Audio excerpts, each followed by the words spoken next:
ご来場の皆様へ再度ご案内申し上げます。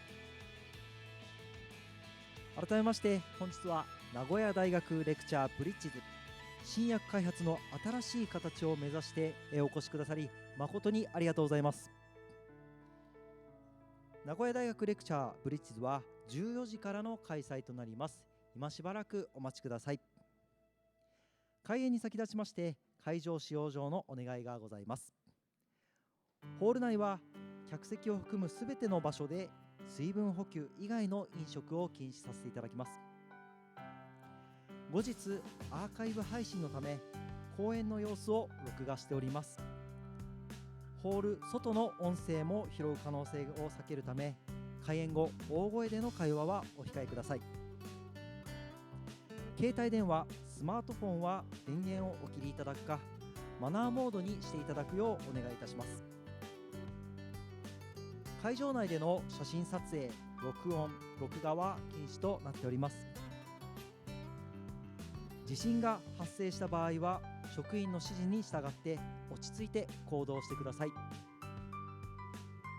なお、緊急地震速報が放送された場合や地震が発生した場合、催事を中断する場合がございます。ご協力のほどよろしくお願いします。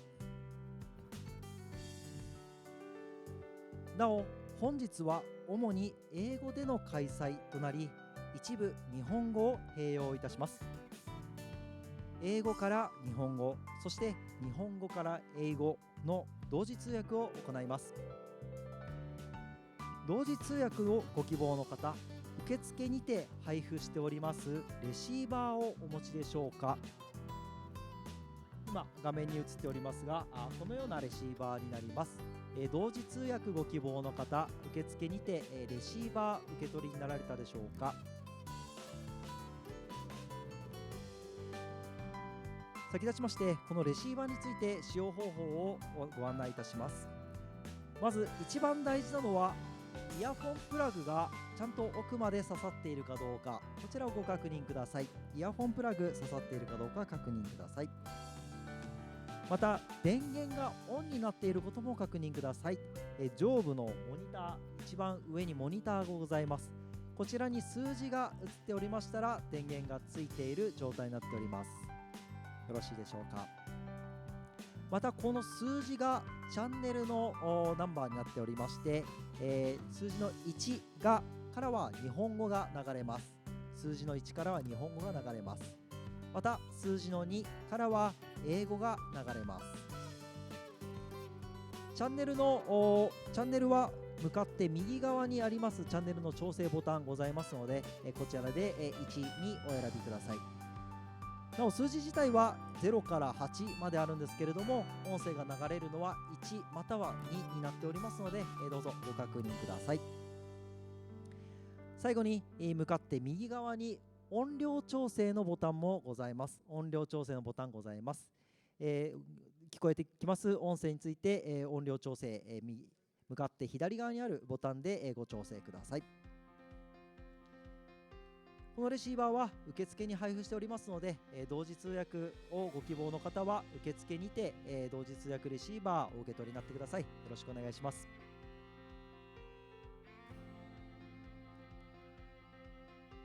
それでは今しばらく開演までお待ちください。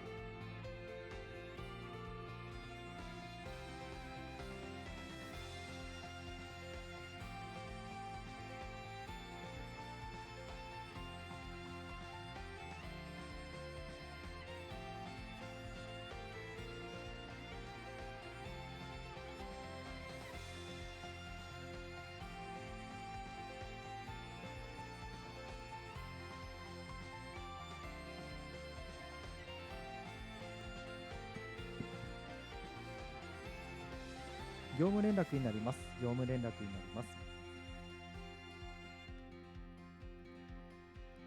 この後講演会中にご登壇する予定のビエット・グヤン・クオック様、ビエット・グヤン・クオック様、会場にいらっしゃいましたらステージ前方までお越しください。繰り返します。ビエット・グヤン・クオック様いらっしゃいましたらぜひ会場の前方までお越しください。お願いします。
ご来場の皆様、こんにちは。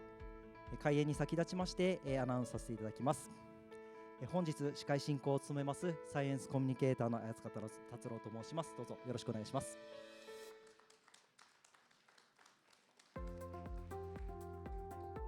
改めまして本日は名古屋大学レクチャーブリッジズ新薬開発の新しい形を目指してお越しくださりありがとうございます。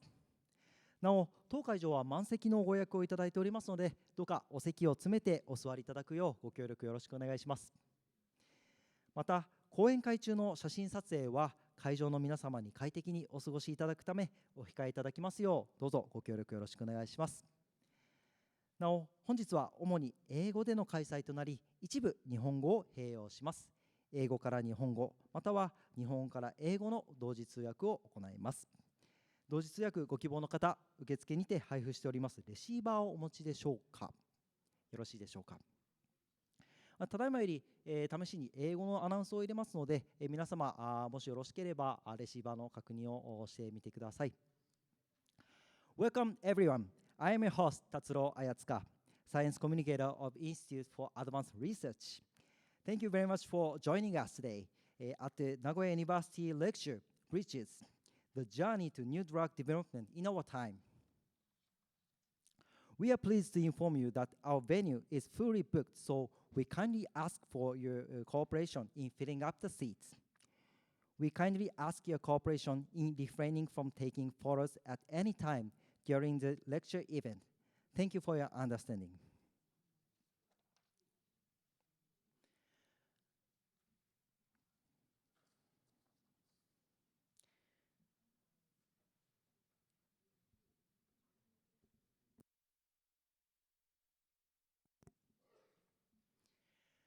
皆様、本日は当講演会へお越しいただきまして誠にありがとうございます。大変お待たせいたしました。ただいまから名古屋大学レクチャーブリッジズ新薬開発の新しい形を目指してお開催いたします。改めまして当講演会の司会進行を務めさせていただきます名古屋大学高等研究員のサイエンスコミュニケーター綾塚達郎です。どうぞよろしくお願いします。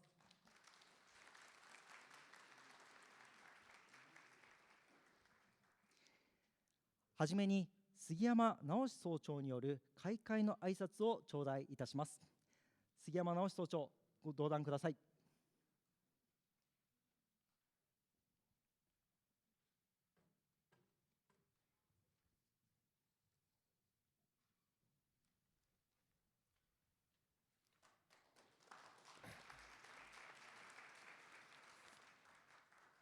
はい、あれ入ってるかな？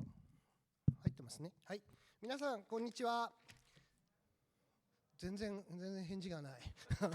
皆さんこんにちは。はい、本日はお忙しい中、土曜日にですね、ご来場いただきまして、こんなに多くの聴衆に集まっていただきましてありがとうございます。ただいま紹介いただきました名古屋大学総長の杉山直です。今回の名古屋大学レクチャー、またブリッジスの開会にあたりまして、一言ご挨拶を申し上げます。まず一言と言ってもちょっと話すんですけど、名古屋大学レクチャーとは何かということですが、このレクチャーというのはさまざまな学問分野、文系から理系までですね、世界的なリーダーを名古屋大学レクチャラーとして招聘してきていただいて、私たち名古屋大学、そして研究の司令塔である高等研究員が主催する名古屋大学、そして高等研究員にとって最も重要な講演会ということになります。今回で18回目ということになります。世界最高水準の高名な研究者をお招きし、広く一般市民の皆さんに公開して、世界最高水準の地に触れていただくためのもので、レクチャーを行う人ですね、レクチャラーへは、名古屋大学で最も栄誉ある名古屋大学レクチャーシップ称号の授与および表彰を立て、ここに飾ってありますけれども、表彰を立ての贈与が行われます。これまで、こちらにですね、これ皆さんのところにあるこの中身にですね、これまでの受賞者たちのリストが載っています。その中にはですね、今日お越しいただいている野百合良二先生はじめ、きら星のごとくですね、8名のノーベル賞受賞者を含む23名の方に称号の授与をさせていただきました。毎年ですね、名古屋大学のトヨタ講堂を満席する1000人というような大勢の皆様にご来場いただいていたところですけれども、今回、その前にですね、コロナ禍でしばらく、こういうフルな形で行うことができなかったということなんですけれども、今回はトヨタ講堂からですね、ここ名古屋国際会議場に場所を移してではありますけれども、こうしてですね、本当に大勢の皆さんにご来場いただき、名古屋大学レクチャーを開くことができたのは、何よりもの喜びであります。で、ただ今回のレクチャー、普段とちょっと違う点が1点あります。インターナショナル・ピース・ファウンデーションによるノーベル賞受賞者のご講演イベント、ブリッジスというものがあるんですけれども、こちらと共同開催ということで執り行います。インターナショナル・ピース・ファウンデーションでは、歴代のノーベル賞受賞者21名ってさっき聞いたんですけれども、もともとは平和賞というところからスタートしたんだそうですけれども、平和賞の受賞者、ダライラマさんをはじめとした平和賞の受賞者が発起人として作られた財団というふうに聞いています。で、ノーベル賞受賞者、著名人の講演会、講演者と参加者との平和と科学についての対話を中心としたイベントを世界各地、またアジアの各地でですね、行っている財団となります。で、本日、そのインターナショナルピースファウンデーションを通じて名古屋大学レクチャラーとしてお招きしたのはテクニオン、イスラエル工科大学と呼ばれますけれども、医学部教授のアーロン・チェハノーバ先生でございます。チェハノーバ先生は指キチンを介したタンパク質分解の発見により2004年ノーベル化学賞を受賞されました。先生の発見された特定のタンパク質だけを選択的に分解するという細胞の分子機構は神経変性疾患や多くの悪性腫瘍に関わるものであって、この発見はより効果的な薬剤の開発へと発展しているというふうに聞いています。このような生命の基本原理に関わり、かつ創薬開発へとつながる素晴らしい研究成果がどのように生まれたのか、そして先生の考えるこれからの創薬の在り方というものを今日たっぷり聞かせていただけるものと期待しております。ここでですね、チェハノーバ先生にご講演をいただけるということは、名古屋大学としてもですね、大変光栄なところであります。ご講演を引き受けていただきましたことに、この場を借りまして、改めて心から御礼申し上げたいと思います。どうもありがとうございます。そして最後になりますけれども、名古屋大学レクチャーブリッジスの開催にあたり、ご奉拝を賜りました野百合先生、ご尽力いただいた関係者の方々に御礼申し上げるとともに、本日のイベントが実りあるものとなり、また名古屋大学レクチャーを主催した高等研究員のさらなる発展と、本日ご参加した皆様方のご健勝を記念して、私からのご挨拶とさせていただきます。どうもありがとうございます。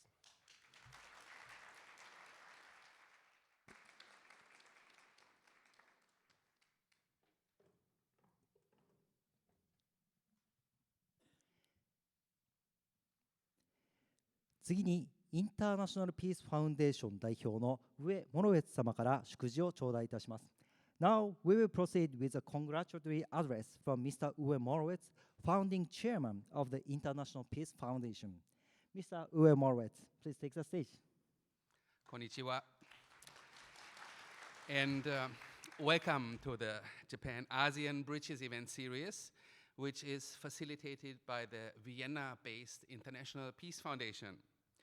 The events are hosted in cooperation with various local partners, including some of the main universities here in this country, and I would like to thank Nagoya University for hosting our event today.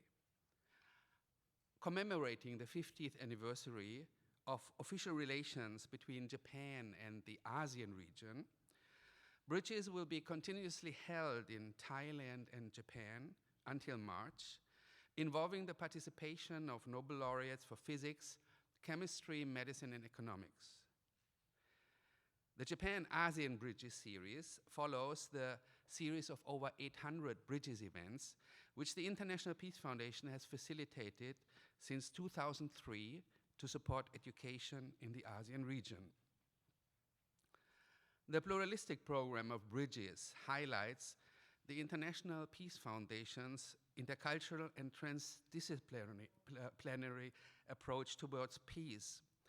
The foundation doesn't take sides, but acts as a mediator by creating an independent platform for dialogue where representatives of science, politics, economy, culture, religion, the media, and youth can meet, share their viewpoints, listen to each other, and find mutual ways of understanding and cooperation. Therefore, the foundation itself is a bridge and a facilitator between different language groups in our divided societies, where politicians speak another language than artists and business and religious leaders, another one than scientists. In a highly interdependent world, problems cannot be solved by either one of these language groups only, but by working together.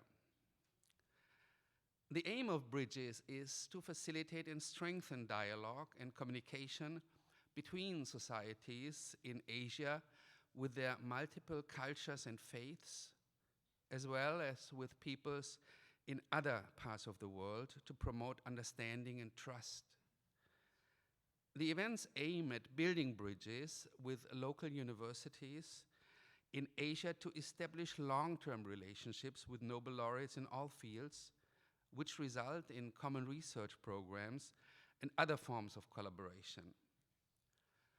By enhancing science, technology, and education as a basis for peace and cooperation, the events may lead to a better cooperation for the advancement of peace, freedom, and security in the region with the active involvement of the young generation, our key to the future. This is why Bridges is not designed as a one-time event, but as a continuous process of synergies of now over 2 decades to make the events a sustainable success for Asia as a whole. I am grateful to our partners and sponsors who have enabled us to make the idea of Bridges a reality. I would like to thank everyone present today for taking part in this program. May it help us to facilitate a new culture of peace through dialogue, transcending its definition as merely the absence of war or armed conflict into a new understanding what the basis for peace is: education. In this spirit, we welcome today the 2004 Nobel Laureate for Chemistry, Professor Ciechanover, who has agreed to come to Japan to support the events. We all look forward to his keynote speech and to his important contribution to build bridges. Welcome, Professor Ciechanover. Arigatou gozaimasu.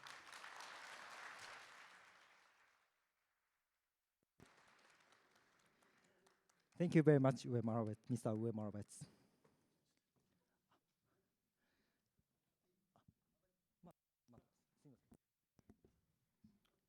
Oh, it's not me?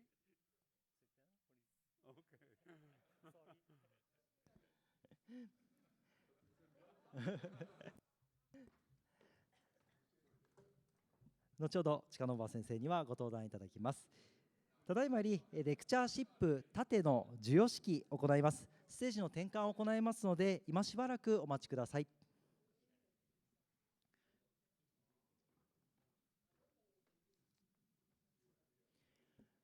なお、本日お越しいただいておりますカメラマンの皆様、ぜひこのタイミングで、前方へお越しいただき、写真をご撮影ください。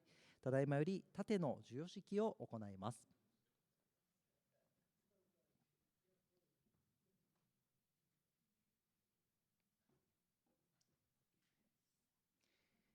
それでは準備が整いましたので、会場の皆様、ぜひ拍手でお迎えください。We are now ready. Dr. Aaron Ciechanover and President Naoshi Sugiyama, please make your way to the stage.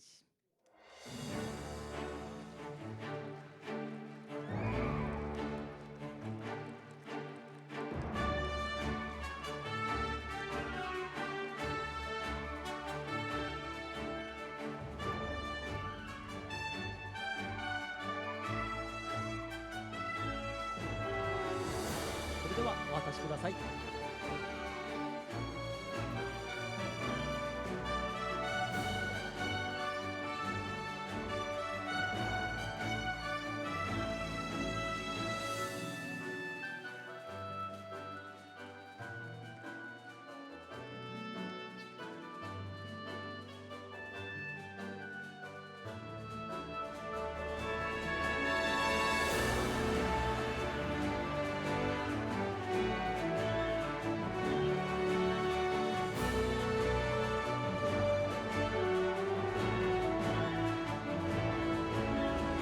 ありがとうございます。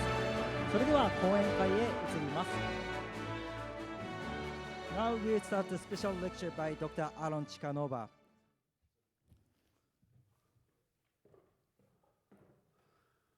Okay, good afternoon, and thank you very much for the invitation.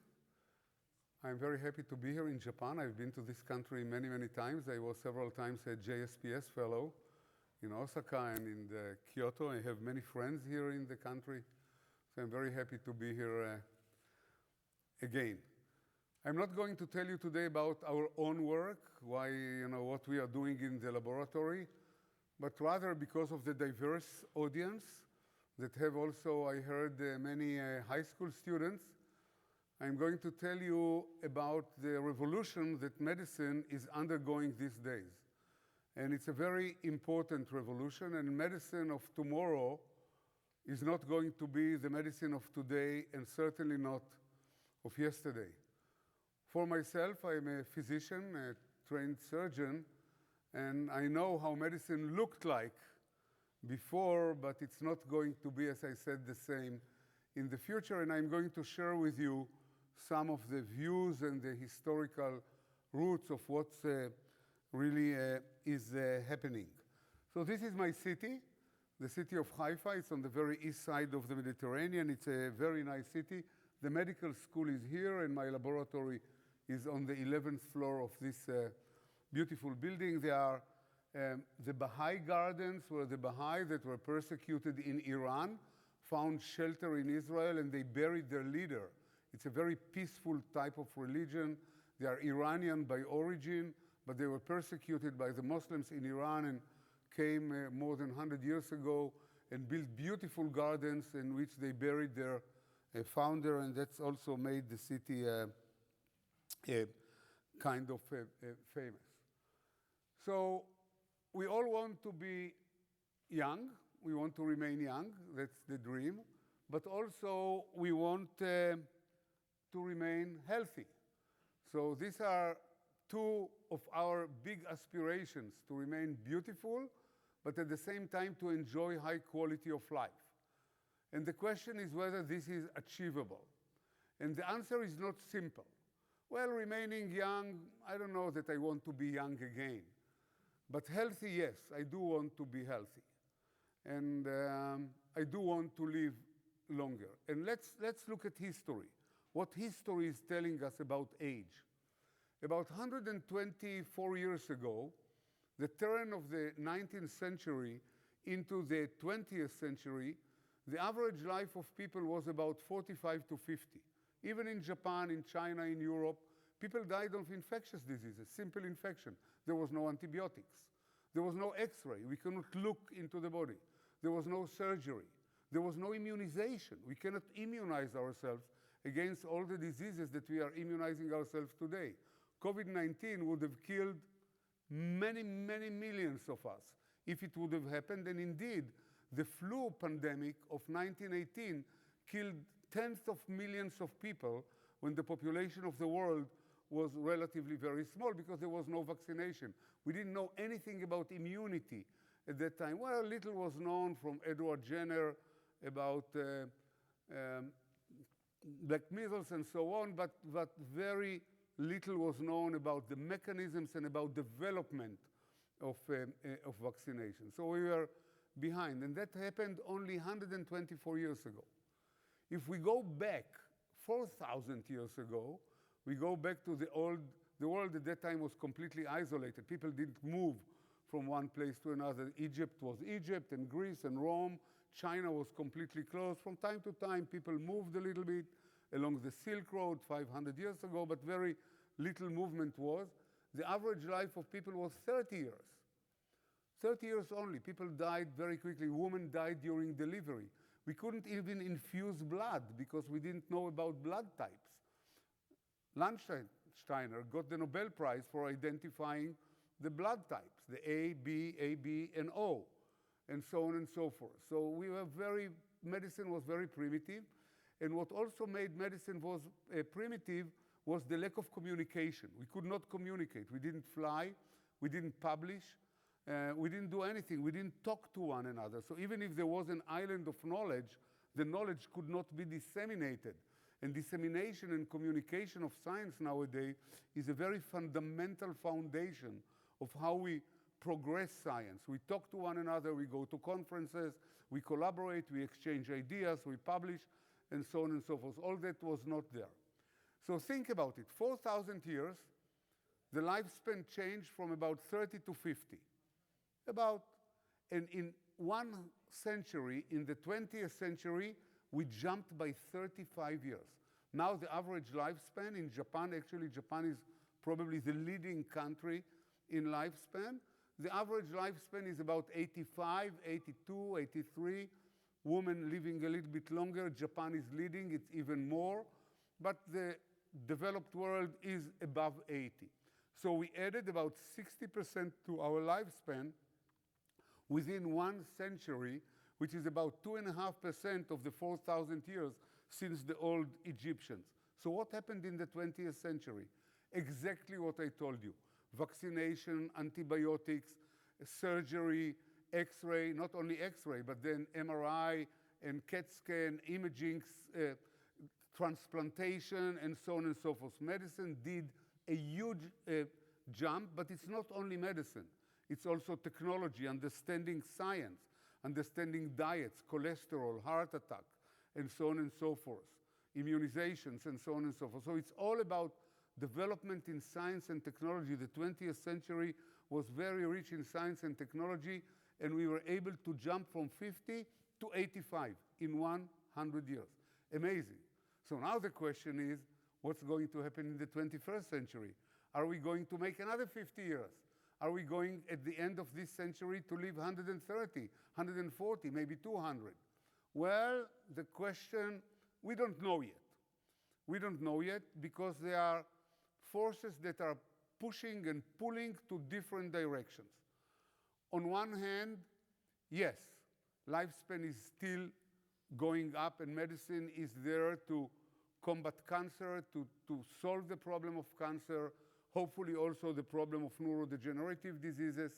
But on the other hand, there is an end to the ability of biological systems to sustain themselves.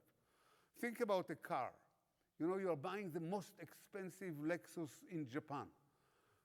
How long it lives? Nothing. Well, you can argue that it lives 10 years, but this is a lie, because it doesn't drive 10 years in a row. You are driving to work about 2 hours a day, maybe, if you are stuck in traffic jams. On the weekend, you are not driving. Maybe you are going to some trip with your family. So 2 hours a day times what? Times 6 days a week, it's 12 hours times a month, it's 50 hours a month. So every month we are doing about 2 days, 2 successive days in a month. And in a year, we are making about 24 days. So in a year, we are driving only 24 successive days. And after 10 years, we are throwing the car, which means that the car drove less than a year. Altogether, the car drove less than a year. Let's say even that we are holding this Lexus for 20 years. So the car drove a year and a half. What is a year and a half? Think about the complexity of the human body. Since the day that the embryo starts to shape until we die in 85 or 90, it's a non-stop machine, non-stop. Every minute, 60 times, the heart pumps blood to the tissues. We are breathing 15 times a minute. We don't stop for 1 minute. Yes, some of us become sick along the years, but the population in general, from time to time, we need a little bit of a machine shop. We go to the hospital for a few days.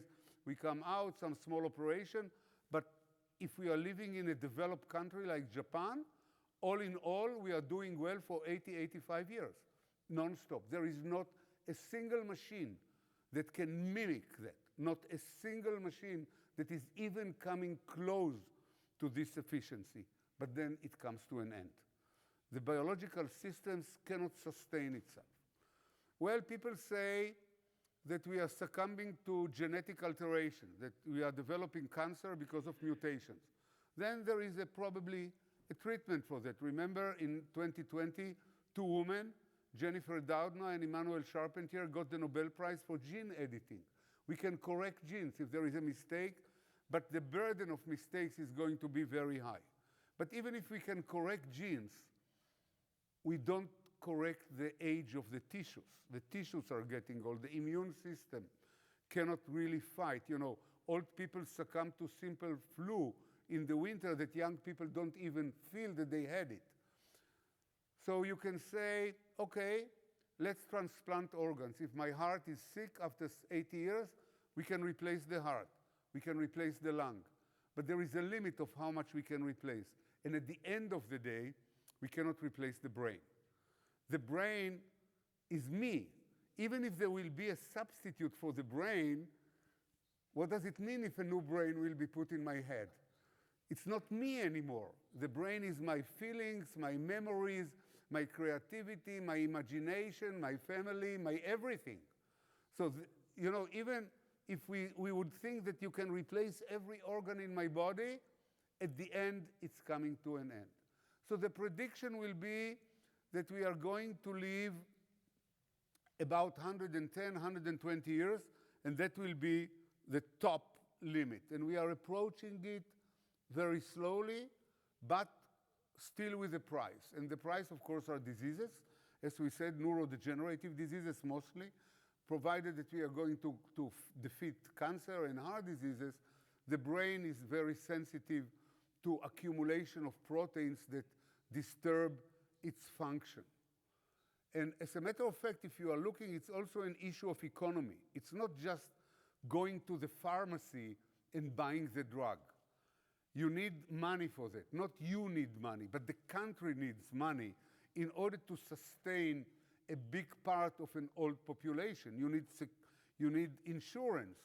Japan is very well developed, but there is a limit even for Japan and for countries like mine to insure all the people and so on and so forth. So a lot of people they don't have accessibility to all what the country can offer in principle, but not in practice. So we need to understand the difference between achievements of medicine in principle, the Nobel Prizes and so on and so forth, and the practice. The practice doesn't get to all the portions of the population. And if we look at the economy, it turns out that nowadays, when we are reaching 85, or we are spending about 90% of the health insurance that we spend during all our life in the last 5 or 10 years. So in the last 5 or 10 years, let's say that my total expenditure on health of me will be, let's say, $10,000. $9,000 I will spend in the very last phase of my life, when I have to be institutionalized with some neurodegenerative disease, when I'm handicapped, I cannot move by myself, I need some help in order to move, and so forth and so on. Until the age of 80, I spent only 10%. 10% for vaccination, for small operation, for nothing. So it turns out that at the very end of the life of people in developed countries, when they're already not working, most of them are in pension, they have low income, then they need most of the expenditure on health when they don't have it. And they are also, in politics, who wins in politics? The people that shout, the people that have the force to convince the politicians. We are talking generally on the weakest group in the society. So they cannot exercise pressure on the politician to divert resources for their health. So you see that as we get older, the problems are not only biological, but also political and economical. So it becomes much more complicated. So you see, we can cure diseases, but with a limit. Because it's not only to cure them, but it's also to make the cure accessible for those who need it. So it's not just, winning a Nobel Prize for developing a drug for COVID-19, like the last Nobel Prize went to Katalin Kariko and Drew Weissman, for example. Where is my, okay. So cancer will go away, I hope, and most of the diseases will go away, and we are facing mostly in the developed countries, of course, nowadays cancer, but I believe that cancer will be defeated, but neurodegeneration. But let's talk about the revolution of medicine. And if we look historically, there were, I would say, that's again, it's my view of the history of medicine, there were about 3 revolutions. The first revolution was era of incidental discoveries. And, people didn't mean to discover what they discovered, but nevertheless, they made a major discovery. So think about aspirin. Aspirin is probably the drug that is being used more than any other drug by weight, by tons in the world. I mean, it's a very, very successful drug. You might think of aspirin as a drug for fever, but it's being used now to prevent cancer as anticoagulant, and I will explain a little bit more of it. Aspirin actually goes back to 4,000 years ago. For the old Egyptians that were living on the banks of the Nile River, they found that the leaves of the plants that grow along of the willow bark that grow along the Nile River, if they chew it, it's very bitter, but it takes away pain. So already we find it in old Egyptians writing 4,000 years ago, that if you chew the willow bark leaves that grow on the banks of the Nile River, you can take away pain. It took another 4,000 years to a pharmaceutical company in Germany called Bayer, to develop the drug further. So they extracted the drug, they took away the bitterness by some chemical modification, by methylation, and they found out that they have a very simple compound. It's called acetyl salicylic acid. Every chemist can synthesize it in the basement. It's very easy to synthesize. And they found that not only it takes fever, but it takes also away inflammation. In this case, you see that the joints of this lady are inflamed. And this is a very severe disease. It's called rheumatoid arthritis. I don't want to go into medicine, but basically it's paralyzing disease. You cannot move, it's very painful. You cannot button your shirt. You cannot cut your food. You cannot dry yourself after you are walking out of the shower. And it's also in the fingers of the legs. You cannot walk. It's a very debilitating disease. And they found that aspirin can take fever, but it can also take the inflammation away. And then people found that aspirin can counteract coagulation of the blood. The blood coagulates when we get wounded. you know, the blood drips a little bit and then it coagulates. That's okay because that protects us from bleeding profusely. But if the coagulation occurs inside the body, inside the vessels, it can be deadly. For example, if you get, what is heart attack? What is a heart attack? Heart attack is that the arteries, the vessels that bring blood to the heart muscle itself get occluded. We shall talk about it in a minute. And then the heart doesn't get any blood supply, or part of the heart muscle doesn't get any blood supply, and people just drop dead or drop with a very severe pain. In that case, they are treated with aspirin in order to prevent future heart attack because it can prevent blood coagulation. Now, by preventive inflammation, aspirin can also prevent cancer because inflammation, chronic inflammation, and cancer go together. After many years, if you have chronic inflammation, for example, in your intestine, you are susceptible to develop cancer of the large intestine. So aspirin went from fever to inflammation to cancer to coagulation, and it's now being used in millions of tons every year worldwide. And it was discovered by whom? By the Egyptians 4,000 years ago. They were not pharmaceuticals, they were not in a university, they didn't have any laboratory, they just left knowledge behind them that was used by the company. Another drug that was discovered by complete coincidence is penicillin. Penicillin is the first antibiotic. But that was discovered already in the 20th century by Sir Alexander Fleming, who was a British microbiologist. He was working with bacteria. And the story is very interesting. He didn't know anything about antibiotics, and it was completely coincidence. You see here, what you see here, and I have to explain it to the people who are not in microbiology, you see here a Petri dish. A Petri dish is a plastic dish on which there is a nutritious media, a very rich food for bacteria. And you can see here the bacteria. That's how bacteria look. It looks like a white smear. If you look in the microscope, we can see the single bacteria, but to the eye, that's how it looks. And what happened? That Al Fleming forgot the dish on the table in the summer of 1921 when he was working in his university. So he left the dish, and in the air is not sterile, there are spores of fungi. What we are breathing, unfortunately, contaminated air that has spores of fungi, but we expel it back by the movement of the cilia in the respiratory tract. But he left it on the table, and a spore fell.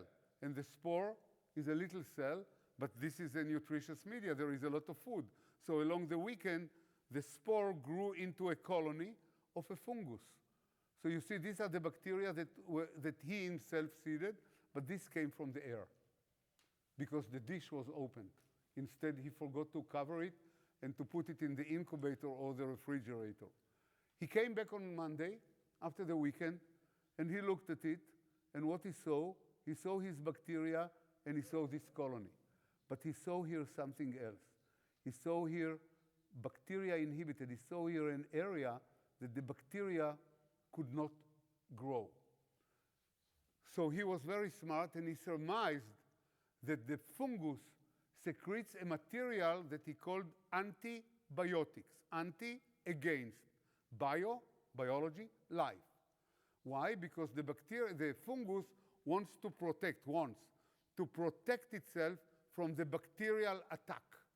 So the fungus secretes a material that will not let the bacteria approach. Let's cut a very long story short.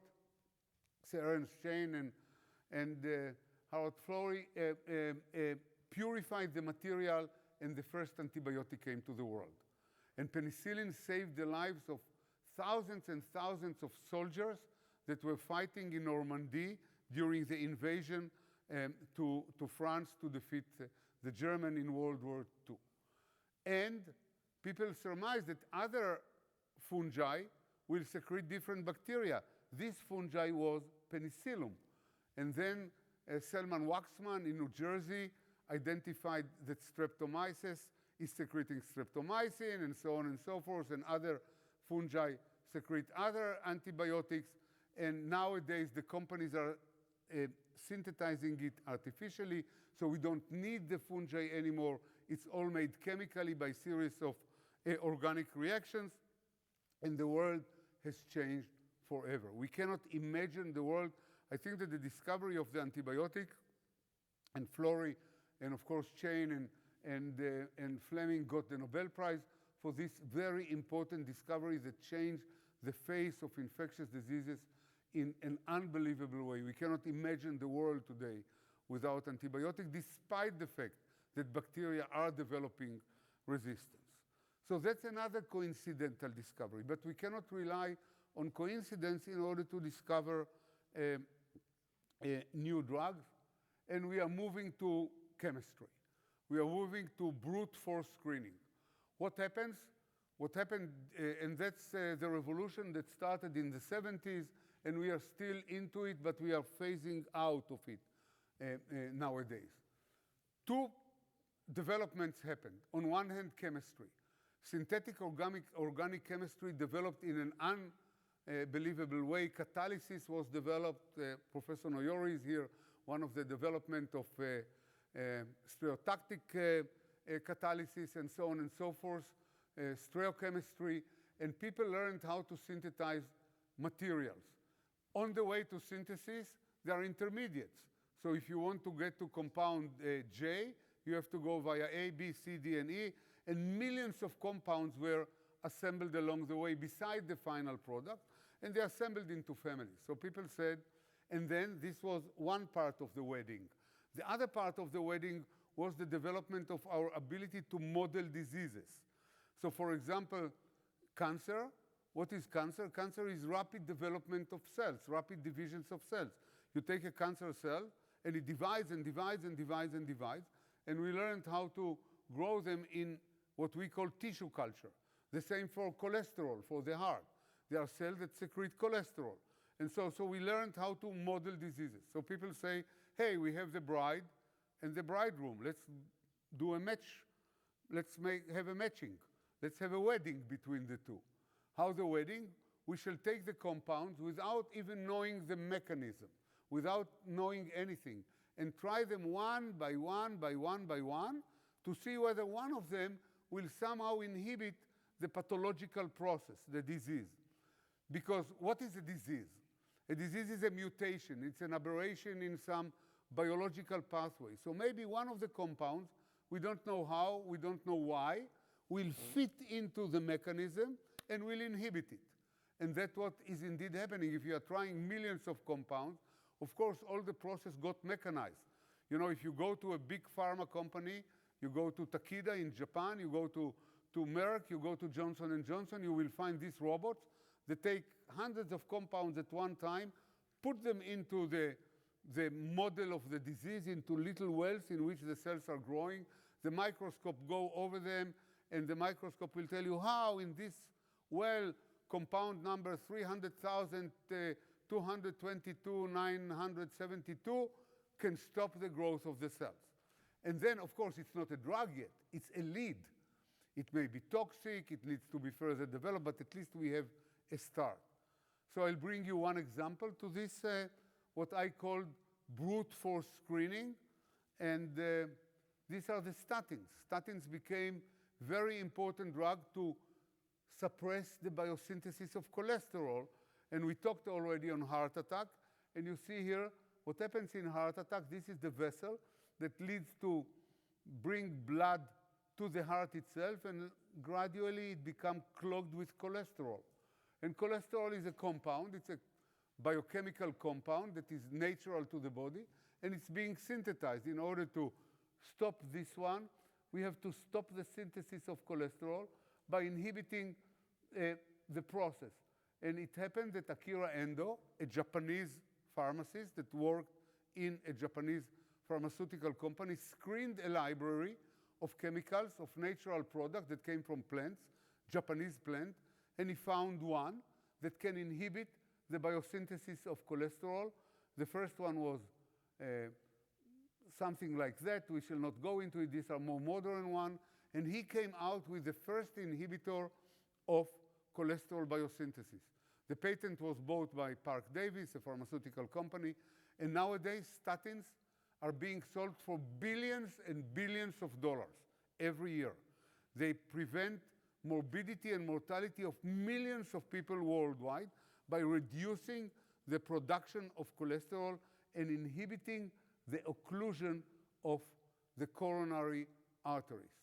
So this was the result of screening. So this is the second revolution. Now we are moving to the third revolution, which is happening nowadays. People might argue that screening will solve all the problems because we can screen for all diseases. But the problem is that the models are wrong. What we are screening cells, but we don't screen human beings. At the end of the day, the drugs are for human beings. We are screening animals, we are screening mice, but mice are not people. So there is a limitation in the model. For example, think about psychiatric diseases. Think about schizophrenia. Think about autism. Think about depression. There are no models for that. The only model is the human being. But even for heart diseases and even for cancer, the model is wrong, the cells. Why it's wrong? Because people are very different from one another. Actually, the population of the world nowadays is about 8 billion people. There are about 8 billion people inhabiting the planet. There are not two of them, two people on the face of Earth that are identical to one another. Somebody will jump and say, yes, but identical twins are identical. No, they are not identical because they are different epigenetically. Even after we are being born, there are changes by diet, by climate, by exposure to chemicals. So they are not two, so there is no wonder that the one disease in one person is not the same disease in another person. If two women have breast cancer, it can be very different for the two women. It's not the same disease. And the models failed us. Therefore, when we are giving a drug to a person, some people will respond favorably, some people will not respond at all, some people will respond partially, some people will suffer side effects. They cannot tolerate the drug. So, and why? Because people are different. Because they are different from one another. They are not mice and they are not cells.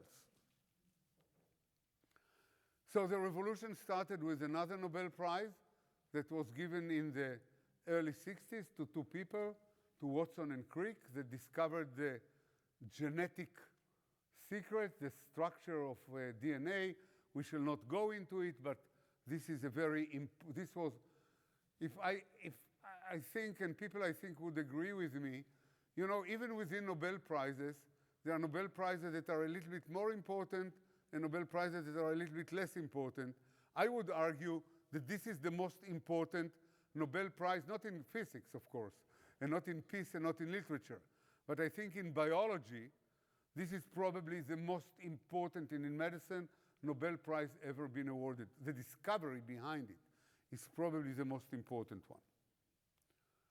And what is the story? The story is the story of information that goes from DNA that can replicate itself, go to RNA, and then go to protein. And proteins are the machines on which we are running. We are not running on DNA. We are running on proteins. Proteins are my muscles. Proteins are my senses. The fact that I see are proteins. Proteins are the red blood that carries oxygen, the hemoglobin. Proteins are the muscles, the myoglobin, and so on and so forth. We are living on proteins, and the information for the protein is encoded, of course, by the DNA. The problem was that until about 15 years ago, we could not read the DNA. We knew about it, but we could not read the information that was embedded in it. And then people discovered a way to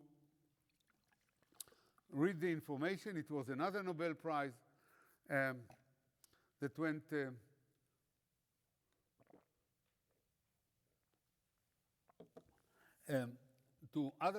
scientists, and the ability to read the information of the DNA. And it went to Sanger and to Wally Gilbert, and it was a very important discovery. And what is happening nowadays, that the future drugs are going to be based on our DNA. So what is it about this DNA? So let me give you an example. Actually, medicine is going to change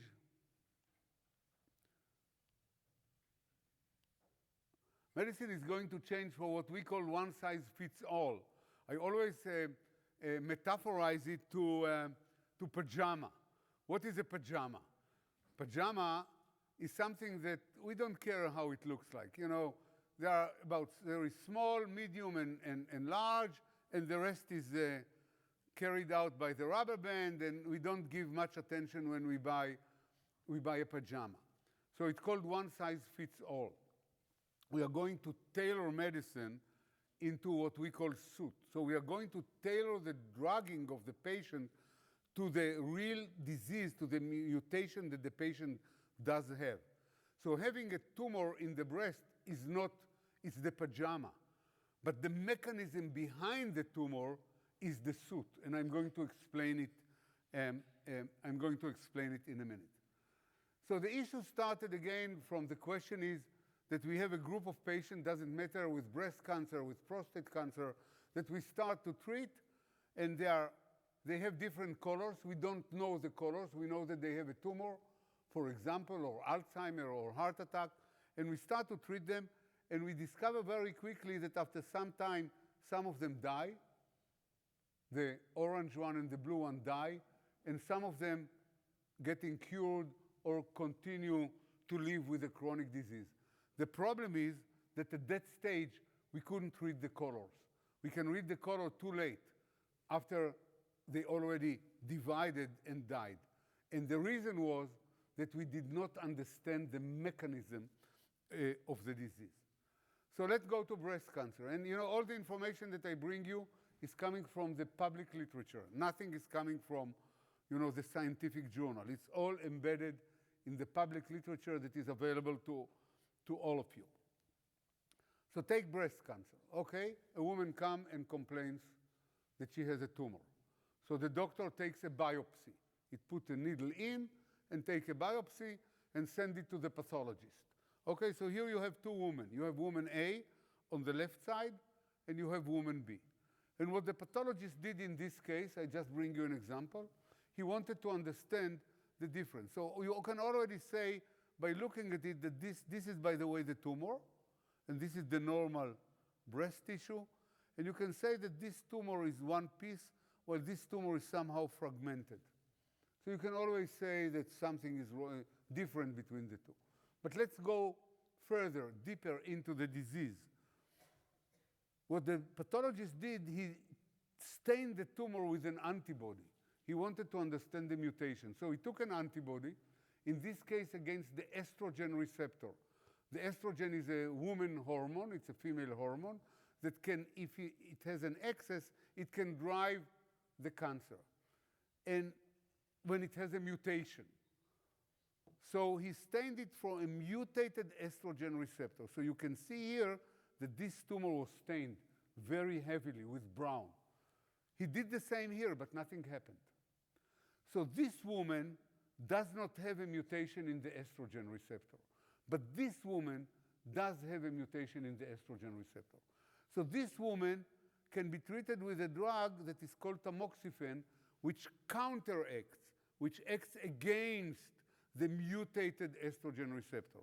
But if I give tamoxifen to this woman, nothing will happen. Actually, something will happen. It will be a waste of money, but it will be a waste of time, because the disease will continue to develop and she will deteriorate. So this woman needs something else. So you see here two women came with the same complaint of a lump in the breast, but they have different disease. This woman has a mutation in the estrogen receptor. This woman has something else. This woman might have a mutation in another receptor that is called the HER2 receptor. Doesn't matter. Forget about it. I don't want that you will remember any name that I mentioned here. But she has another mutation in another protein called the HER2, and she should be treated with another antibody called Herceptin. If I shall treat the other woman with the estrogen receptor mutation with Herceptin, nothing will happen. Again, waste of time, waste of money. So you see two women with the same presentation of a disease, but the mechanism is different. Because I like to drive, and I always buy very good cars, this is my crazy behavior, I'll bring you an example from the world of driving. Okay? You get up in the morning in a rainy city, very cold, and the car cannot turn off, cannot turn on. You cannot go to work. You put the key, you push the starter, nothing happens. You cannot drive the car. The disease name is I cannot turn on the car. But the reason behind can be different. Maybe you forgot to put oil. So the cylinders are stuck in the barrels. The oil lamp was red. You were talking to somebody on the cell phone of Samsung, and you didn't notice that the engine gets stuck. Maybe you forgot to put gas. Maybe you forgot the lights in the night and the battery is empty. Maybe your car is very old and there are some holes in the cover of the engine and the rain wetted the sparks. They're the igniting sparks, so you have no spark. So you see you have a disease. I cannot turn on my car, but there can be many reasons for the disease. If you didn't put oil and now you will change the battery, you will still not be able to turn on the car. You need to treat the reason behind your inability to turn on the car. This is exactly what happens here. So what happened before we knew about DNA? We were shooting with very heavy cannon. We took the breast away, we irradiated the patient, we gave them a heavy chemotherapy that killed them. We treated a small fly with a heavy cannon. Instead of treating the reason, it's like you cannot turn the car. What is the treatment? Let's go and buy a new car, okay? But you don't need to buy a new car. You may change the battery. So that's the difference. We treated it with a very vehement, coarse treatment that was not needed for this disease because we can treat it with a very gentle device, but we didn't have access to this. And the access was, first of all, identifying DNA, understanding what DNA is doing, and then learning what the mutation is.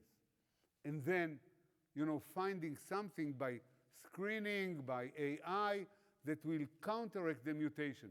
So the roadmap is the following. Now that we can identify the mutation, we didn't identify, by the way, all the mutations. Now we are still screening big data. But once we identify the mutation, we can now model the protein. If we can model the mutated protein, the chemists can come and design a compound that will dock into this mutated protein and will inactivate it. So that's the way to go. So the roadmap is identifying the mutation, modeling the protein, and then go and design a chemical, a small molecule that will dock into the mutated protein and will alter its. So this is what's going on behind what we call the third revolution of personalized medicine. Why it's personal?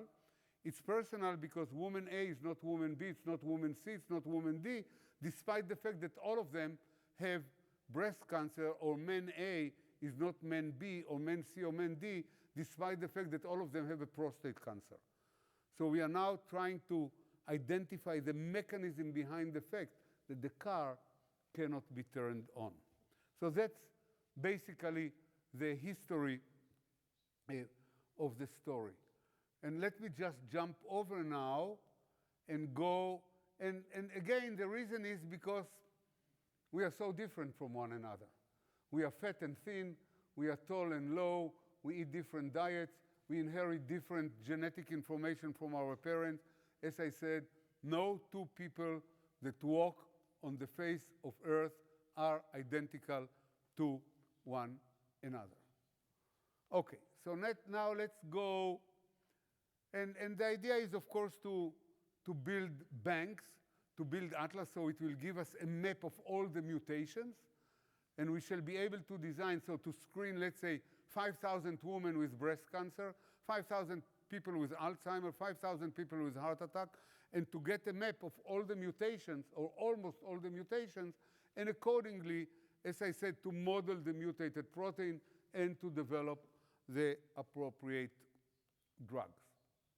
So let's go now to the problems here. You know, it looks like nice, but there are problems. And I will not go through a whole list. I will go only to two. One, the price, the dollars. The dollars are very expensive here. I'm not talking only about the how much it costs to develop a drug. Developing a drug today costs billions of dollars.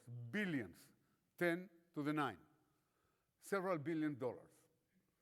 And that's a big investment. But the issue is also the division of the diseases and the cake. Remember, about 45 minutes ago, we were talking about economy, that it's not only Nobel Prizes, but there are other issues here. Economy is here. Now, let's take breast cancer. Now, breast cancer, until 10 years ago, 15 years ago, it was between chemotherapy and surgery. So the surgeon made a lot of money, and the chemotherapist made, not the chemotherapy, the drug company that made 1 or 2 chemotherapies made a lot of money. Now we know that there are 20 different causes, or might be, of breast cancer. So the market is now going to be divided between 20 drugs. The market that was 1 or 2 drugs is now going to have 20 drugs. So the income for every drug will be much smaller. Think about heart diseases. You know, the only drug for cholesterol was statins until a few years ago. Now there are, I will not go into it, there are now molecular drugs, and there are also antibodies. So already the statins have 2 other neighbors. So if the statin market was $3 billion, now it's only $1 billion, because $2 billion are going to other drugs. So the drug companies don't like it. They don't like the scientists. They want it to stay the old days, when there was a blockbuster drug. But what is happening in medicine now, that the blockbuster era is going away. We are moving away from blockbuster drugs into individual drugs. And each disease that until now was one cake is going to be spliced and sliced into slices that each has its own reason and its own drug. So what will happen to the pharma company? They will raise the prices. That's what will happen. If they lose money, prices are going up. Now, medicine, for me as a physician, you know, I grew up on the principle that every citizen that walks on the face of earth deserves good medicine. That's the principle. It was not true even when I grew up. In Africa, people don't get the same that they get in London, in New York, and in Tokyo, and in Nagoya. So there is already inequity and inequality within medicine. And indeed, even in Russia, you know that in Russia people are living 65 years. Big Russia of Tolstoy and Dostoevsky, people are dying because they have no medicines and because medicine is behind. But in Africa, it's even lower than that. Now it will become even worse. Think about imaging. You know, until a few years ago, we had X-ray. And X-ray was very cheap. Now we have CT scan, and we have MRI, and we have functional MRI, and we have isotope run MRI. So that's much costlier. And as I said, countries, even like Japan, cannot bear all the expenses. So a lot must come from the pockets of the people, but most people don't have deep pockets to pay for it. So medicine will become less accessible along the time, which is morally against the principle on which medicine should have been based. So think about this one. So this is the price. The other thing is, so that's what I said in number 6, end of blockbuster drug era. But the other issue is bioethical issues. What is bioethical issues? Bioethical issues has to do mostly with informatics. And think about genetic privacy. When a woman will come now, or a man will come now to the doctor and complain, let's say, I like this example. Take me, okay? I'm working in my lab. My lab is in a medical school next to the hospital, to our medical school, so this is like real life. And all of a sudden, I have a chest pain. Okay, I have a chest pain. A man at my age has a chest pain. You go to the emergency room, and what the young doctor in the emergency room will do, he will think of a heart attack. I said, I have a chest pain. It irradiates to my left arm. I'm a little bit sweaty. Heart attack. So what he will do first, he will do an ECG. And he will take some enzymes that are biomarkers for heart attack. And after 2 hours, he will come back, and he will say, Aaron, I have good news for you and bad news for you. So I said, what do you want to hear first? I said, okay, tell me the good news. The good news is that we excluded heart attack. You had something in your muscle. What are the bad news, doctor? The bad news is that we, in order to understand, because we suspected heart attack, we sequence your DNA. And that's going to be routine in few years. It's already routine in some modern hospitals. And we found a gene that carries a high susceptibility for Alzheimer's disease. Jesus Christ, I came for a heart attack and you are telling me about Alzheimer's disease. What we found is APO4E. APO4E, I'm not kidding. I'm talking to you on story. Well, luckily it's not my story, but this can happen. There is a gene that is a carrier of a lipoprotein, doesn't matter, that is called APO4E, and it carries, if you have a certain type of it, you have a very high chance to get Alzheimer's in 5 years or 10 years. So what do I do? Well, the doctor releases me, said, no heart attack, you can go back to your lab. Now I have an information that only I know and the doctor knows. Now, what do you do with the information? Do you go to your wife? Well, since I'm married for 45 years, now I hope that my wife will still carry on with me, even if a day will come that I will not recognize her anymore because of Alzheimer's. But this issue of knowledge has other implications beyond my wife. It has my employer. Well, my employer happens to be a public university, so I believe that they will not kick me out. But if it would have been a private employer, let's say that I'm working in a business, in a bank or something, they will say, what do we need this trouble? You know, let's pay him something and kick him out. What do I tell my insurance company? That I have to renew my insurance. They will say, we don't want you. We are not going to renew your insurance. So for 40 years, 50 years, I paid every year in insurance, and I didn't use 1 penny out of it. Now that I'm going to use them, because it's a private company, they're going to kick me out. So do I lie to them? And the most important issue is, what do I tell my children? What do you tell your children that are young, they are starting their life? I'll come in a minute to another example. What do you tell them? What they should do about it? Should I tell them? Shouldn't I tell them? Think about it.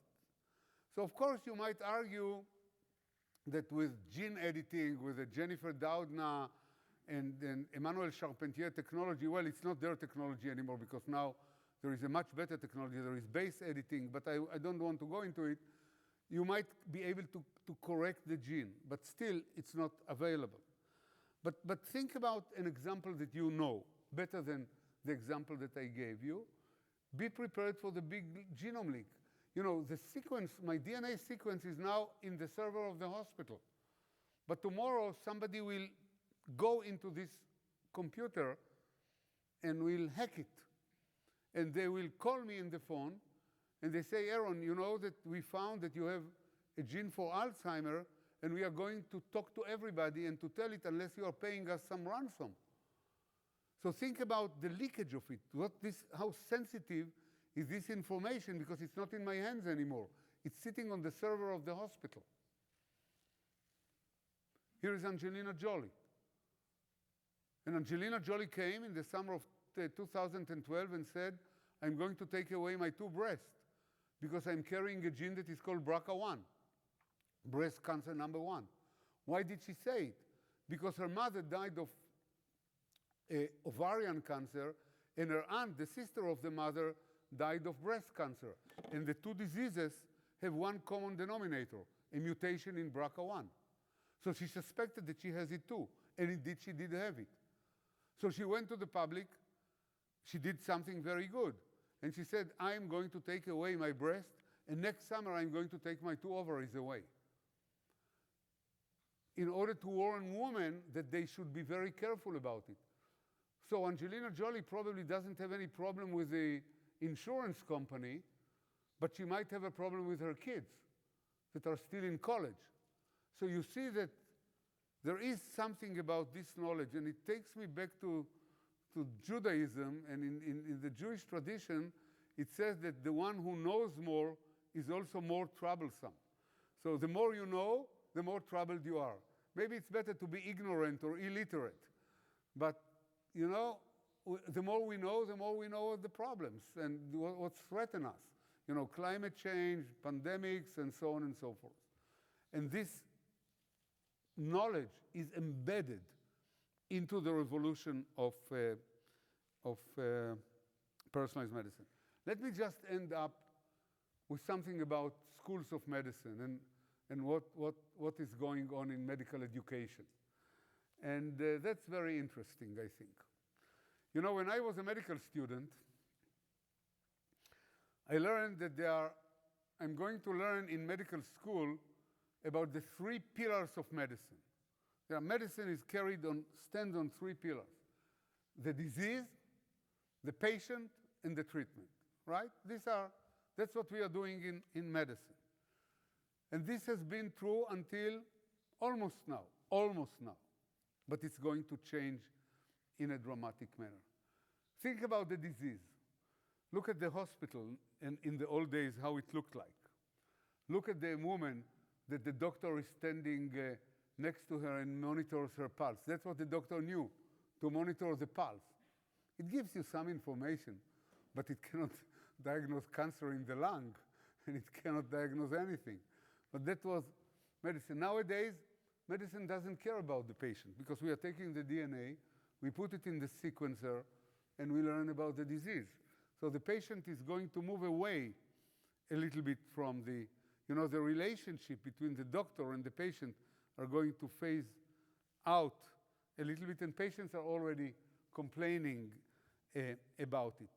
But the patient is going to be, what is the patient?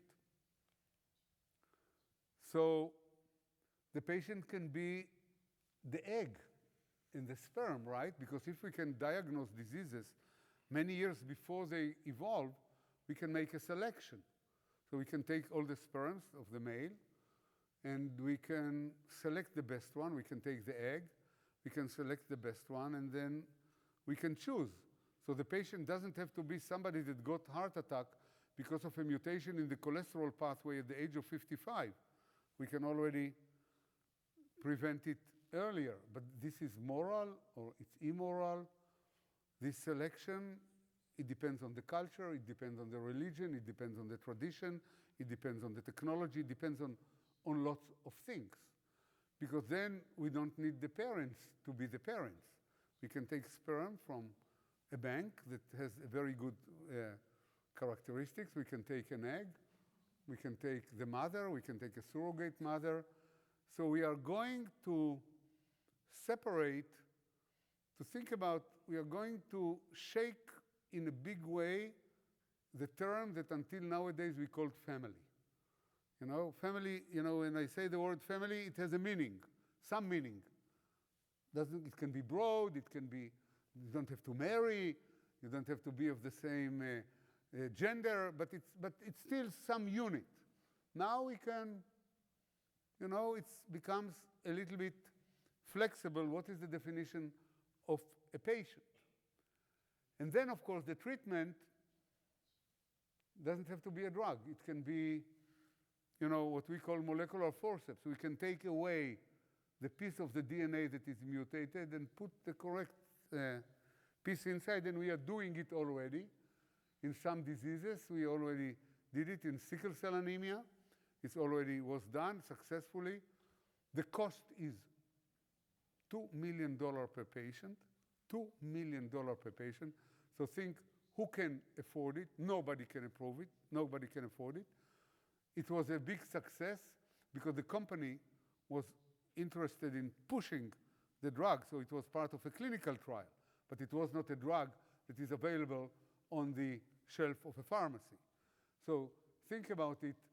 We talked about escalation of prices because the treatment is so complicated. You have to, it's not of course forceps. It's, CRISPR-Cas, vectors that are being prepared, injected, and so on and so forth. So it's very complicated treatment and follow-up of the patient for many months and years and so on and so forth. So medicine is also going to be very, very selective for very either rich patient or very rich countries and so on and so forth. So you see that the treatment, the patient, and the disease definitions that were the foundation of medical schools and education until nowadays are going to change vastly. We don't have a solution for that yet. It's still up in the air. We don't know yet how it's going to evolve.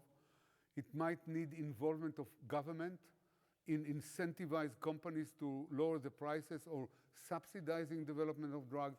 Until now, all the drug companies are private companies. So you might ask yourself, why is Japan government or the Israeli government in charge of the military and in charge of building hospital, but not in charge of providing the drug for the hospitals to treat the patient? So why do you build a hospital if you cannot have the hospital providing the drugs to treat the patient? So you see there is some loops in this vicious circle that are still under type of consideration. So, but it will need certainly deep thinking of where we are heading. So I try to give you kind of an overview of this revolution. I hope it was not too difficult for the translators, and I hope it was not too difficult for the audience to understand. I try to be as simple as I can, but this is a complex idea. It's not simple. So thank you very much for your attention.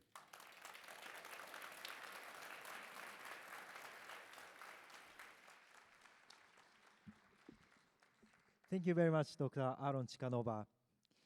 Please make your way to your seat.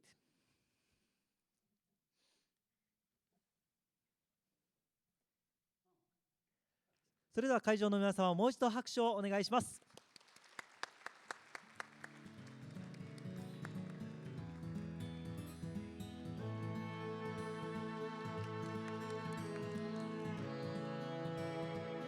ただいまより特別 Q&A セッションへ移ります。ステージの転換を行いますので、今しばらくお待ちください。We will now proceed with a special Q&A session. For the stage transition, please remain seated for a moment.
それでは準備が整いましたので、特別 Q&A セッションを始めます。ここからは名古屋大学大学院医学系研究科鈴木博教授にセッションの司会進行をお願いしたいと思います。We are now ready. We will start a special Q&A session. From now, Professor Hiroshi Suzuki, Nagoya University Graduate School of Medicine, will moderate the session. 会場の皆様、改めまして鈴木教授および壇上の皆様へ温かい拍手をお送りください。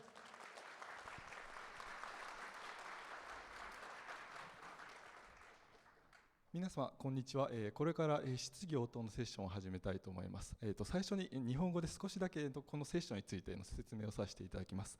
私は名古屋大学大学医学系研究科の鈴木と申します。よろしくお願いいたします。このセッションではまず最初に主に英語でチカノーバ先生に今日のお話を含めてディスカッションしたいと思います。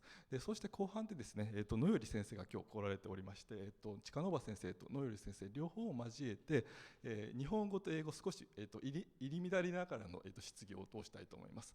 で最後に、これはオーディエンスの皆様にお願いなんですけれども、実は今日チカノーバ先生から嬉しいご提案がありまして、オーディエンスの皆様から、時間がある限り、少し質問を受けて、したいということなので、もし私がこういう質問したいという方がおりましたら、日本語英語どちらでも構いませんので、ちょっと心の準備というか質問の準備をしていただければと思います。それでは、質疑応答を始めさせていただきます。So thank you, Dr. Ciechanover. Thank you very much for very impressive and wonderful presentations. So now I'd like to move on to the question and answer sessions. So I'm Hiroshi Suzuki, a professor of molecular oncology, Graduate School of Medicine, Nagoya University. So also this session invites the distinguished professor, Dr. Ryoji Noyori. Also, Dr. Noyori is a 2001 Nobel Laureate in Chemistry for the discovery of chirally catalyzed hydrogenations. So today we have 5 young questions here, so I'd like to briefly introduce them. From left to right, so first they are very young guys, young high school students. So first, Yoko Himeno from Tokai High School. Also, Kamijo Ayana from Koyo High School. So the 3 guys are from Nagoya University. First, Gwen-san from Science. Also, Yuji Kibe from Medicine. Also, Yuki Maeda from Medicines.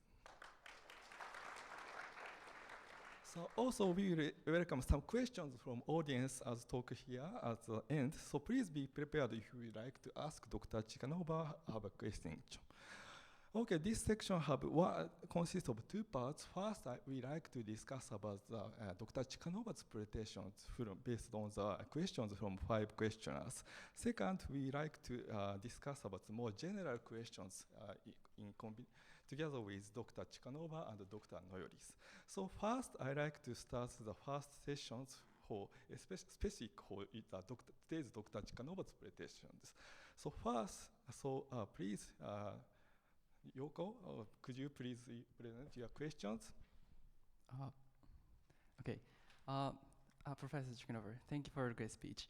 So I hear that your hobby includes philosophy of medicine, and I want to ask a question in regards to that.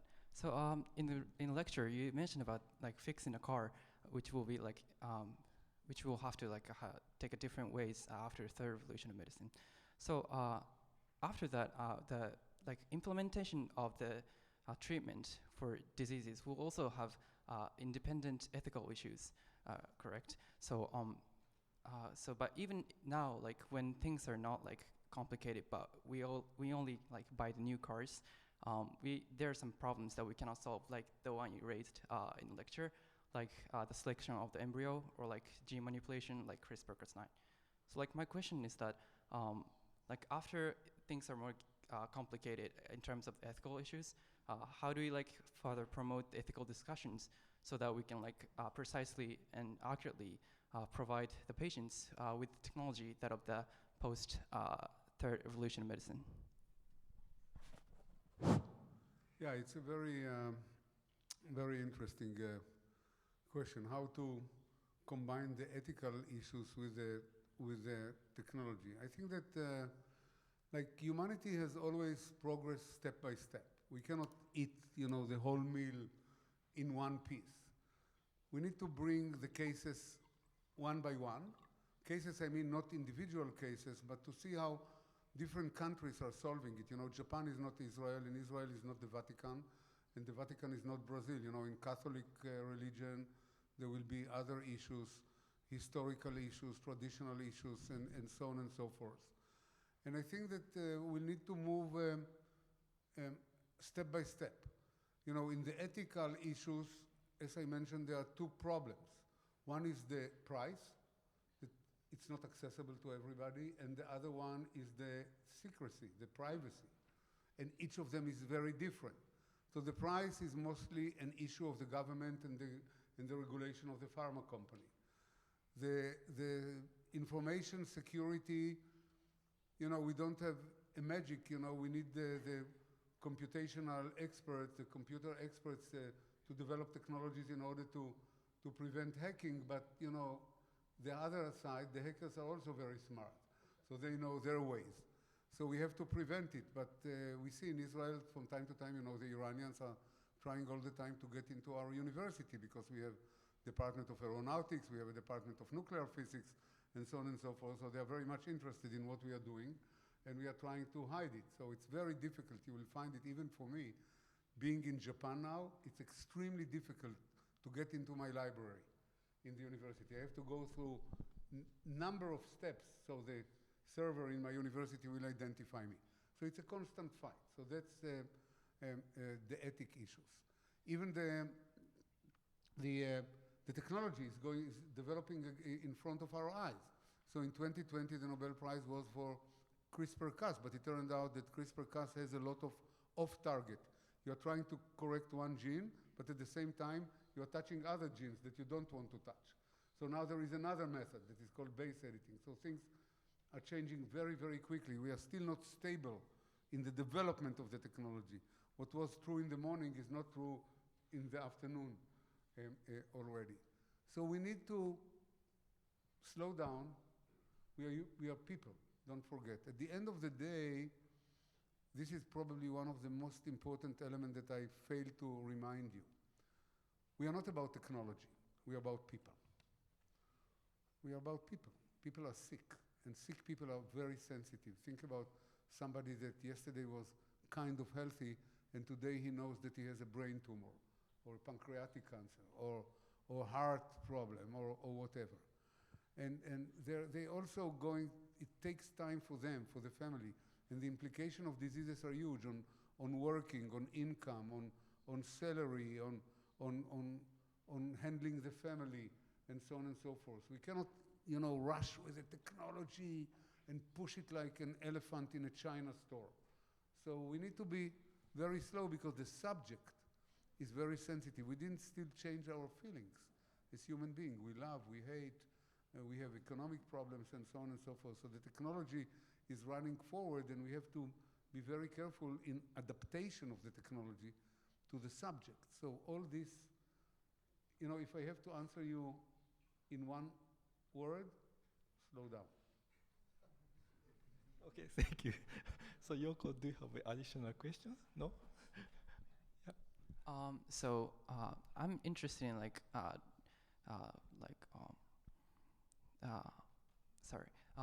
in terms of the giving access to the people with the technology, or in this case, medicine. I think because you mentioned that treatment will be various in the future, there will be myriads of treatments. Do you think, other than ethical issues, there's a obstacle to deliver the technology to the patients unique to the medicine after the third revolution? I didn't get what was the question at the end? So, are there any other obstacles to give access to the patient unique to the third revolution? Well, you need the health system to be ready for it. You need the hospitals to be ready for it. You need a lot of things will be done out of the hospitals, like preparation of T cells for CAR T treatment, and so on and so forth, by outsourcing. You need the physicians to be educated. you need the nurses. It will require a whole revolution of the education of the healthcare system. It's not going to be simple. Yeah, okay, thank you. So let's move on to the next question. So Yuji is a long-term expertise in brain tumor field. So Yuji, do you have please provide your questions. Thank you for great lecture, Dr. Ciechanover. My name is Ryoji Kibe from Department of Neurosurgery.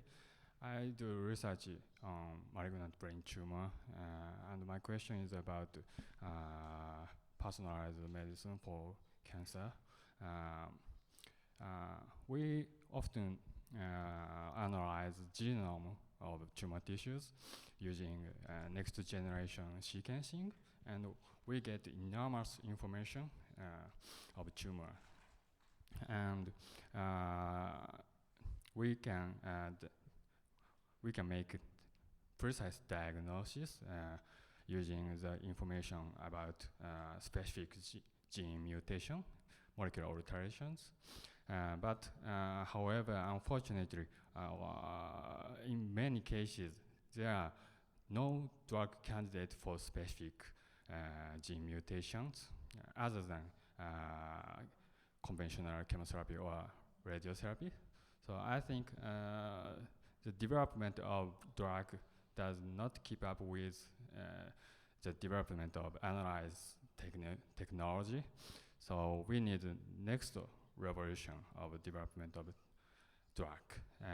And I think nucleic acid drugs, such as messenger RNA vaccination, is very good for this purpose. So my question is, how do you see the potential of nucleic acid drugs, or do you have any other technologies that you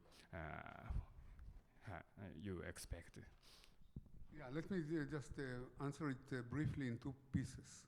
The first piece is indeed that in neurosurgery, in brain tumors, especially in GBM, we don't have an answer. We simply don't have an answer. This is a deadly disease. Once patients get it, they will die. Yes. In 99.9%. So when they get the tumor, it's too early. It's too late. What we need to do is to scan the population, the healthy population, and by AI, we need huge amount of data. Then to see who out of the population will develop GBM, and to go back to the genome and to see what are the genes that carry susceptibility for future development. So we might find something that the patients are still healthy, but we can find already the disease developing in the future. So by screening of big part of the population, but that also has ethical issues because people are afraid to scan themselves. What will happen if it will leak and so on and so forth. But this is one way to go. The other way to go, which you're very right, but that's very limited, is vaccination with messenger RNA. Until now, we didn't know much until COVID came. So I think that the one good thing that came out of COVID is the messenger RNA vaccine, either of Moderna or of Pfizer. This is a huge achievement. It should not be underestimated because first of all, we don't need animals. Second, we don't need time to develop it. All what we need to do is to sequence the protein and to make synthetically. The messenger RNA that we are making is synthetic, completely synthetic. It's done by machine, and it's done very quickly. And if there is a new strain of COVID, we can change the vaccine in half a day, in nothing. We just change the sequence on the keyboard, and the machine will add the bases to appropriate sequence. Cancer is on the target. What we shall do now is go back to GBM, see the antigens, but that's already for sick people. What I said before about the screening is to prevent it in the future, to identify the genes. But once the patient has it, we shall find out the specific antigens on the tumor, let's say by biopsy or in the operation, and then very quickly develop the vaccine that will still catch the patient when the patient is alive. So the speed here, the messenger RNA vaccine provide the speed that was needed, because if we have to develop it by other method, by viruses, by chicken, by sheep, this is endless of time. And here we can do it bang, like that. COVID started around March of of 2020, and in December of 2020, 9 months later, I got my first shot. So it was like 9 months from the beginning of the disease. Well, the disease was known before, but when people realized that it's a pandemic in Wuhan, in China, 9 months until the vaccine was already in the market. This is an unbelievable and unprecedented speed. So yes, you are right about messenger RNA vaccines. So Yuji, do you have any additional comments? No? Okay. One more question, please. Sorry. And I have another question. For personalized medicine, one of the biggest obstacle is the difficulty to perform clinical trial. I think as personalized medicine become more and more specific, it becomes more difficult to conduct large cohort clinical trials. So we need some revolution to clinical trials. Please tell me your opinion. Yeah, I mean, the question is very technical, so I hope that everybody will understand the question. In order for a drug to get to the market, we need to try it on patients. This has been the practice until now, and it will be also in the future. But it takes a lot of time, and you're right, because personalized medicine, we need a lot of clinical trials, so every single mutation and every drug, then the price will be high, and so on and so forth. There might be a way out, for example, organoids. You know, if you are working, these are not cells, but these are samples from the patient that we can grow in the lab very quickly and try the drug on the organoid, which is a little island of cells, and then go back with a drug that fits the organoid, go back to the patient. It has limitation because, again, organoid is not a human being. So we are never, but once there will be experience with organoids and we shall know that the success rate with organoids is close to 100%, then we feel safe to overcome, to circumvent the necessity in human clinical trials and go directly to the organoid and then with the drug to the patient without a clinical trial. But for now, we still don't know how the organoid is going to work, because if the organoid will work only in 30%, then it's not a drug. We need the organoid to work not like clinical trial, but close to clinical trial. Thank you very much for Dr. Ciechanover. So next move to the next question by Gwen-san. So Gwen is a specialist in the biochemistry. So please provide your questions. Okay. Thank you very much for your inspirational talk. I myself is a biochemist, and I'm studying proteins in my research. So I was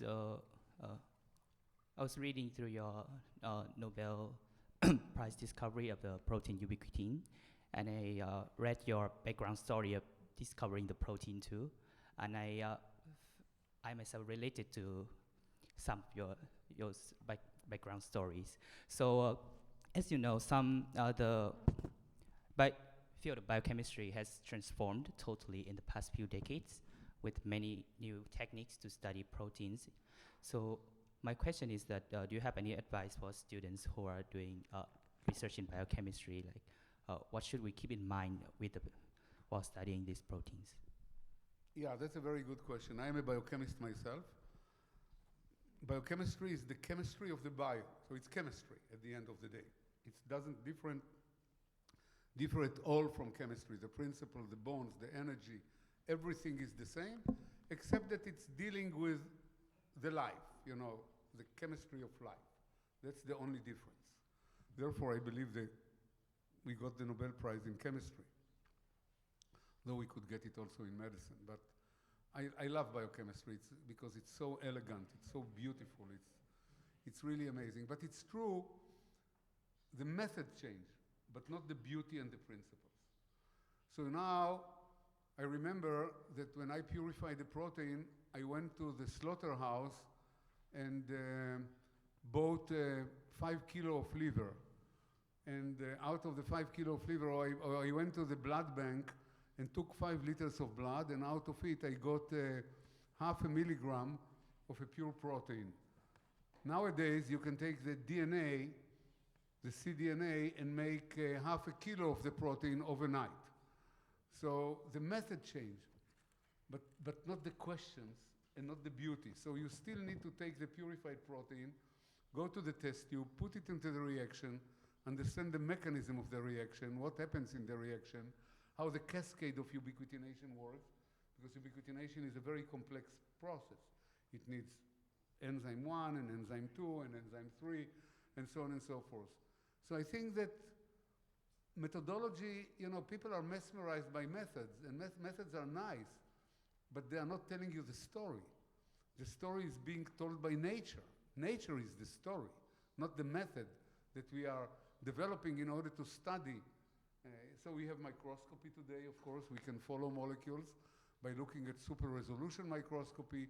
We can do a lot of things with methods, but nature, as I said, has remained nature. Nature doesn't care about us. So I think that keep on doing the good work.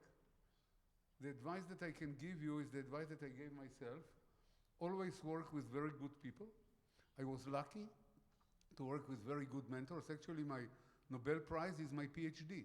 I was a graduate student when I discovered the ubiquitin system with Avram Hershko, who was my mentor. But then I learned that Avram was so good that I decided to go further to very good mentors, and I went to MIT, so I went to the best people in the world. I always trained with the best people, because the best people have also very good students in their labs, so you can learn from the students. So if you're in a good environment, people will guide you, they will show you the good questions, but biochemistry is nature, We never, we are not responsible for how the body is making ATP energy. The body is making ATP by the mitochondria, if it's aerobic respiration, or by burning glucose if it's anaerobic respiration. But that never will change. The method to detect it will change, but the beauty will remain the same. So train with good people, persevere, have passion to what we do, don't get frustrated, and it will work. Thank you very much, Dr. Ciechanover. I believe that these guys are much encouraged. I think that this question also pertains to Professor Noyori, and he can comment on the difference between nature and methodology. Yeah. So if you have time, also I like to include Dr. Noyori's answers for these questions. So there is much more to discuss. However, so due to the time limitations, I like to move on the second part. So in the second part, I like to focus on the much more general issues. For example, including the career development of young researchers, or the relationship between science and society, and so on. So first question is from the Ayaka. So could you provide the first questions? I appreciate for your fantastic lecture, and I'd like to ask a question about how to be a medical researcher who is active on the world stage. I aspire to become a pediatric clinical researcher, and inspired by your lecture, I'm captivated by the potential of personalized medicine. And I was also drawn to basic research, including the creation of new drugs and clinical trials to develop personalized medicine. So, and as someone aiming to become a researcher, now I am participating in research training programs. And my question is, what else should I learn or focus on during my high school years in order to be a medical researcher who is active at the forefront of research like you? Yeah, it's, I'm not a professional advisor. And people are asking me what is the recipe for success. So I say that I don't know about any recipe, but if I knew the recipe, I wouldn't have told her, because then I would go to win another Nobel Prize. Why should I tell her? But no, that's joking. That's humoristically. Of course, I'm very much for education of the young generation and for inspiring the young generation. So let me tell you what I did and what accompanied me. So I started in medicine. Medicine is always a good start. Because medicine is, on one hand, very superficial, but it's very broad. You learn biochemistry, you learn physiology, you learn pathology, you learn microbiology, you learn chemistry and physics and mathematics, and then you learn the sick patient. But you learn very little. But you get a very broad knowledge. It's not like deepening. And then I started my career in surgery, which is it's a very interesting profession, very technical profession, but in most cases, you don't solve the problem. If the patient has a tumor, at the best case, you can take the tumor out. But if you leave one cell, the patient is dead, because the one cell will grow to another tumor or will send metastasis and so on and so forth. And also, what I realized in medicine in general is that once people coming to the hospital, it's in many cases too late. When you get a heart attack, it means that you started the disease 50 years ago or 40 years ago. The cholesterol started to accumulate, you know, and then when you get a heart attack, it's the very end, when the vessel is completely occluded. But the process of occlusion took decades. If you have Parkinson's disease, you already, I don't know if there are neurologists here, but it's a disease that affects a piece of the brain that is called the substantia nigra, par compacta, and you have to burn down about 90% of it until you show the disease. So when you burn, I don't know whether I'm developing Parkinson because I feel good, but it might well be that I already consumed 60% of the substantia nigra, and only when it will come down to 10%, I will feel it by tremoring, by trembling. So we don't know. So I realized, well, this is crazy. When people come to the emergency room, they're already started to develop the disease 50 years ago. Many diseases, cancer, and so on. They had the mutation maybe when they were born. You know, maybe the mutation was already in the sperm or in the egg. And so I decided very naively, that I want to go to research. Why? Because in research you can understand the mechanism behind. Why it was very naive, and I was lucky, and Professor Noyori will tell you too, to make big achievement in science, you need to have a lot of luck. You need to have brain, you need to have will, you need to have passion, but you need a lot of luck. A lot of luck. You need to be with the right people at the right time and so on. And I believe that if I go to research, I will discover the mechanism of disease, why people get sick a priori, not when they show the disease, but why they begin the disease. Why it was very naive, because when you go to the lab and do a PhD, you do a research, you are working on something tiny, that has nothing to do with disease. You're working on one enzyme, on one mechanism, and the disease is far away.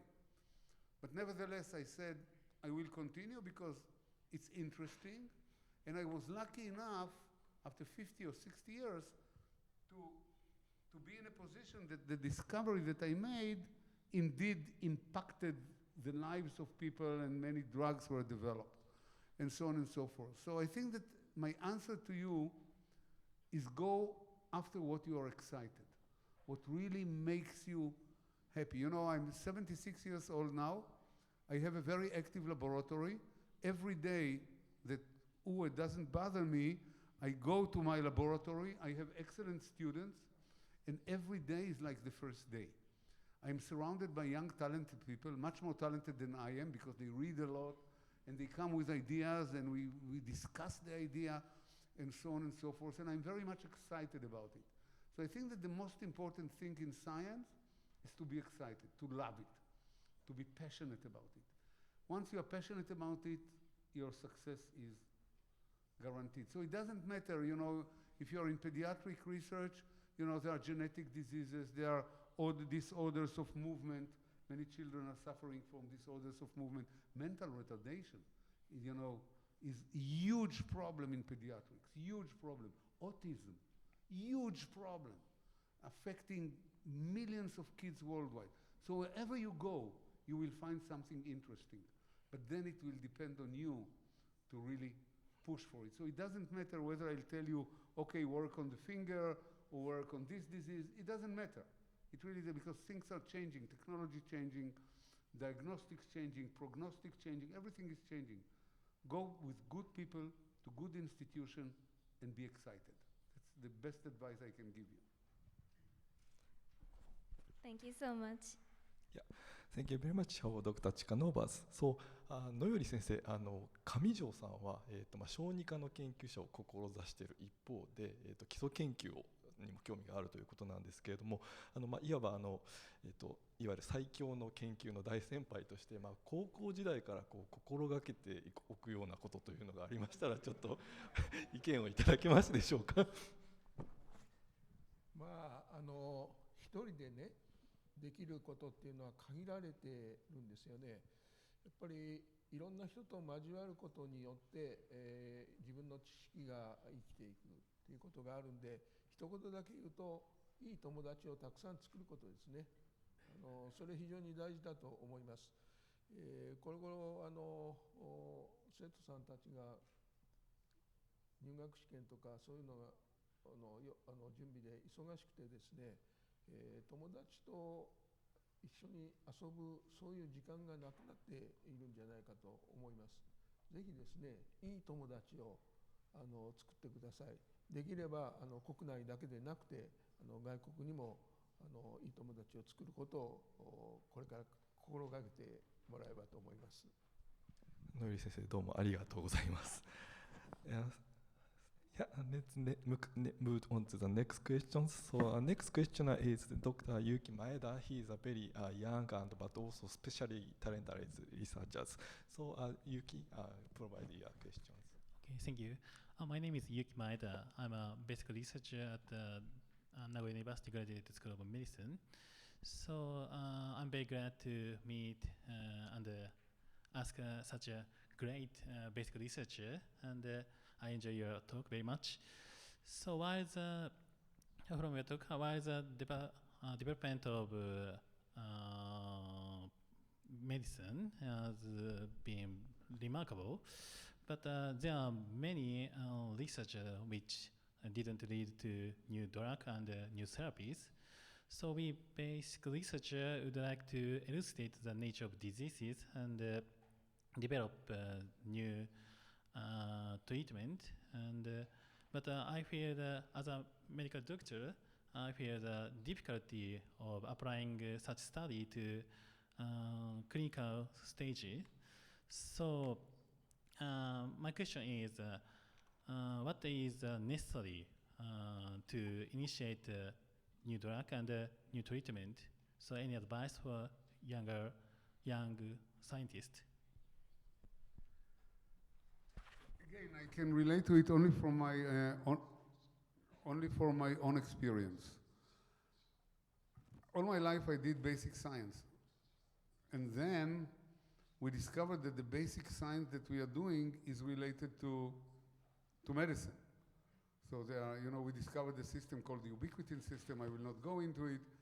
And aberrations in the ubiquitin system, when it's not functioned properly, lead to diseases. And only then, when we realized that, I started to work on drugs. So I didn't start to work on drugs just because I wanted to cure diseases. All the drugs that we are developing now, and we have a company, are based on basic knowledge that came after 30 or 40 years of work from our own knowledge. So my advice to you is to work on a disease, on a mechanism of a disease, and to find a spot when you can target it. If you start with a drug, but you have no target for the drug, it's not interesting, to make a screen. All my life I was interested in mechanisms. What is the reason that things are happening? And I was waiting for 30 years in order to enter the drug development era. And what we do now is all based on our mechanisms. So my suggestion to you is to work on Alzheimer's, Parkinson, Huntington, autism, and find a target. And then once you have a target, and again, I have to go back to Dr. Noyori's comment, you need to do it in collaboration, because many people are working on different aspects on it. And once you have a target, then you can be involved. It's much more interesting in developing a drug that hits the mechanism that you identified. Just to screen for a drug, Takeda can do it. Why you should do it? University is to generate a new knowledge. University is not there to replace pharma company. Pharma should do pharma, and university should generate a new knowledge. That's the difference between the two. So I would start with a mechanism, be patient, pick up a disease that doesn't have leukemias. There are some leukemias that don't have any treatment, like AML, like acute myeloid leukemia, and so on and so forth. And once you have a target, go to the pharmaceuticals. Okay, thank you very much, and I'll be glad to hear your talks because I became a pathologist to clarify the mechanism of several diseases, so I'm very encouraged for your talk very much. Yeah, pathology also is a very interesting profession. We work a lot with pathologists. Actually, I have a pathologist in my lab, so he is in the hospital, but half of the time he's in my lab. We are using a lot of pathological, and pathology used to be only histopathology. Now it's a lot of molecular pathology. Every sample that comes from the operation room, we are sequencing, we are doing NGS, we are doing single cell, we are doing proteomics on pathological samples. So pathology is, you are in a very good position actually to continue your career in this direction, because pathology is an excellent base for doing what you'll do.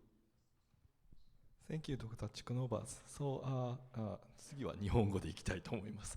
今日チカノバ先生のご講演でですね、この研究というのも時代とともに大きく変わってきたというのが皆さん分かったかと思います。で、同じく現代というのはですね、いわゆるその情報学科学というのを我々医学であったり医学であったり、そういうところすごく注目はしているんですけれども、その我々が考える以上に人類の少し変えるようなものがありまして、それがいわゆる AI というものなんですね。で、姫野さんはそこについて少し質問をしてみたいということで、姫野さんどうぞ。はい、ありがとうございます。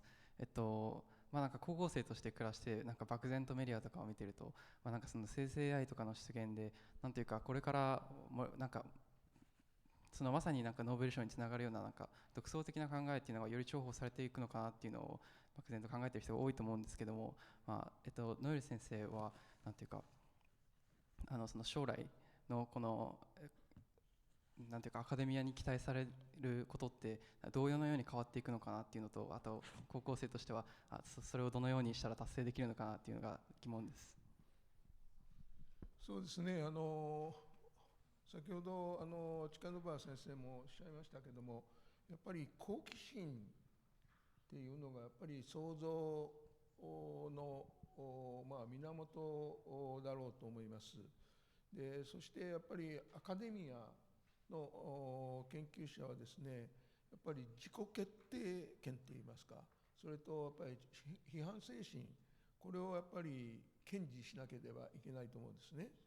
で、残念ながら社会のプレッシャーが非常に多くて、多くの若い人たちが自ら新しいことに挑戦するんじゃなくて、よそから与えられたその問題に正解を求める、そういう傾向があることをちょっと心配しております。生成 AI なんかあって、そもそも正解がない問題にまで正解を求めようとする傾向があるんじゃないかと、少し危うさを感じています。で、しかしながら近年の AI の急速な進展、例えばチャット GTP でなんかこういったものはですね、非常に大きな力を持っているというふうに衝撃を受けています。シンギュラリティというものがあるとすれば、それが現実にあってそれに近づいているというふうな気がしておるわけです。2050年までにですね、ノーベル賞級の成果を上げるっていうノーベルチューリングチャレンジっていうのがあるんですけども、おそらく現在の我々が想像しているような水準の自然科学あるいは技術の成果の多くはですね、おそらく10年ぐらいまで以内にはですね、確実になされるんじゃないかっていう気がしています。で、AI っていうのは非常に有効な新技術の開発を助けるものでありますし、決して効率を損なうものではないと思っています。しかしですね、それは一体クリエイティビティと呼ぶのかと、クリエーションと呼ぶのかということになろうかと思います。で、私はやっぱり人間の思考が関与することなくですね、AI 技術だけで、実現可能なものはやっぱりクリエーションとは呼ばないんじゃないかと思っています。で、創造クリエイティビティっていうのは、単なる知識の集約、あるいは統計推論だけではなくてですね、仮説形成による、推論能力とか、あるいは独自の感性、こういったもの、いわば文化的なですね、要素を駆使して、知恵を出すということが不可欠だと、そんなふうに思っております。で、最も大事なことは、その AI っていうのは人間の知恵そのものではなくて、人間が目的を持って作り出した技術ですね。こういうことであるので、人間とは何かということをよく考えて、いかにして懸念されるですね、不都合を最小化して、いい部分、光の部分を最大限に賢く使うのかということをやっぱり真剣に考えなきゃいけないと思っています。責任ある AI なんていう言葉ありますけれども、責任っていうのは人間に帰属するものだと思っています。ですから AI が、からの出力がですね、立法権であるとか、あるいは軍事、あるいは経済などの、独占的な支配力を握ったりですね、また社会に、収拾のつかないような大混乱をもたらす、特に倫理的な混乱を招くというようなことがあればですね、これはやっぱり自己矛盾になると思います。で、今こそですから人間の進化ですね、本当の価値、それから人間社会の力量、こういったものが問われるんじゃないかと私は思っています。で、AI 技術っていうのは、確かに大いに役に立つわけですけれども、しかしこの役に立つっていうのはどういうことかと。で、役に立つってより正確に言いますとですね、社会に影響を与えるということじゃないかと思います。で、そこには有益と有害、善もあれば邪悪もあるということになります。で、世の中には善人もいればたくさんの悪人もいるわけで、私たちは自分を善人だと思っているわけですけれども、それでもやっぱり一部邪悪な部分を持ち合わせるにおそらく違いないんじゃないかと、そんなふうに思っています。で、私はですね、やっぱり人類文明の在り方について、力は正義なりと、こういうやっぱり覇権主義、これは絶対に良くないと考えているんですね。で、忘れてはならないことは、79年前に広島長崎に原子爆弾が投下されたわけですけれども、やっぱり覚えておかなきゃいけないことは、最強の技術は最悪の結果をもたらす可能性があるということじゃないかと思います。で、原子爆弾のその使用っていうのは、アメリカの当時の唯一の最高権力者であったですね、大統領が決断したことによりますね。で、しかしですね、強力な AI 技術っていうのが原子爆弾と異なるところはですね、すべての人が加害者であり、すべての人が被害者になりうるということであって、皆さんこれから若い方はですね、この点をやっぱりよく考えていかれる必要がああるんじゃないかと思います。で、私はAI よりも HI、ヒューマンインテリジェンスの素晴らしさの信奉者なんですね。で、デカルトは我を思うゆえに我ありと言いましたし、哲学者であり数学者だったパスカルは、人間は自然の中で最も弱い足である。しかし考える足であると言っています。で、つまり人間にとってやっぱり自分自身で考えるっていうこと自体がですね、最大の意義があるじゃないかと思います。で、これは科学においてだけでなくて、芸術であるとか文学を含めてあらゆるやっぱり精神活動に通じると思ってます。で、やっぱりいかに愚かであっても、あるいはいかに拙くともですね、自分で考え自分でやるということに人間としての一番大きな意味があるんじゃないかと、あまり技術だけに頼っちゃいけないんだと、そんなふうに思っているので、帰ったらよく考えてください。拍手をしたいぐらいでノーベル先生、非常に貴重なコメントをいただきありがとうございます。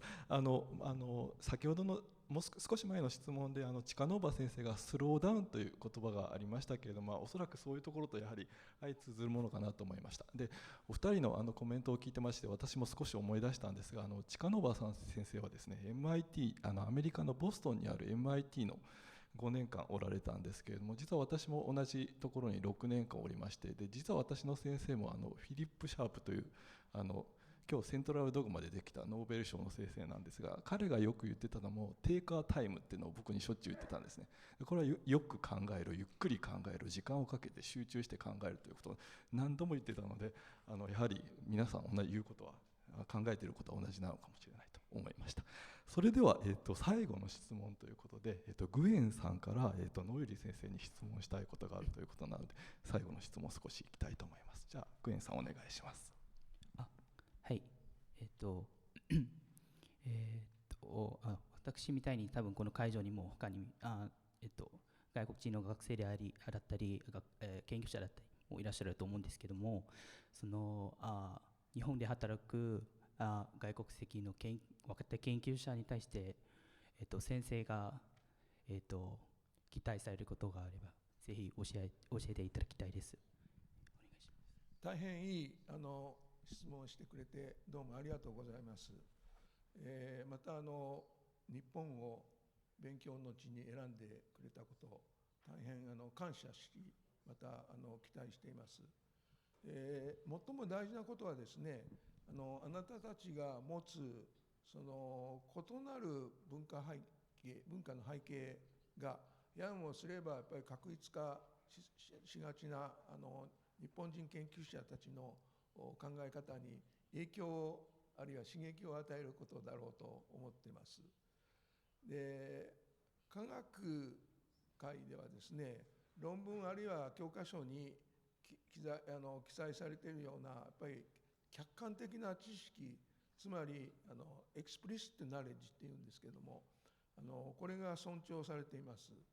でしかし研究っていうものはさまざまな経験に基づくね、タシットナレッジ、暗黙知って言いますけども日本語で、これを使って営んでいるもので、文化的な影響っていうのが非常に大きいと思います。で、文化の主な要素っていうのは言語と情緒と、論理、そして科学なんですね。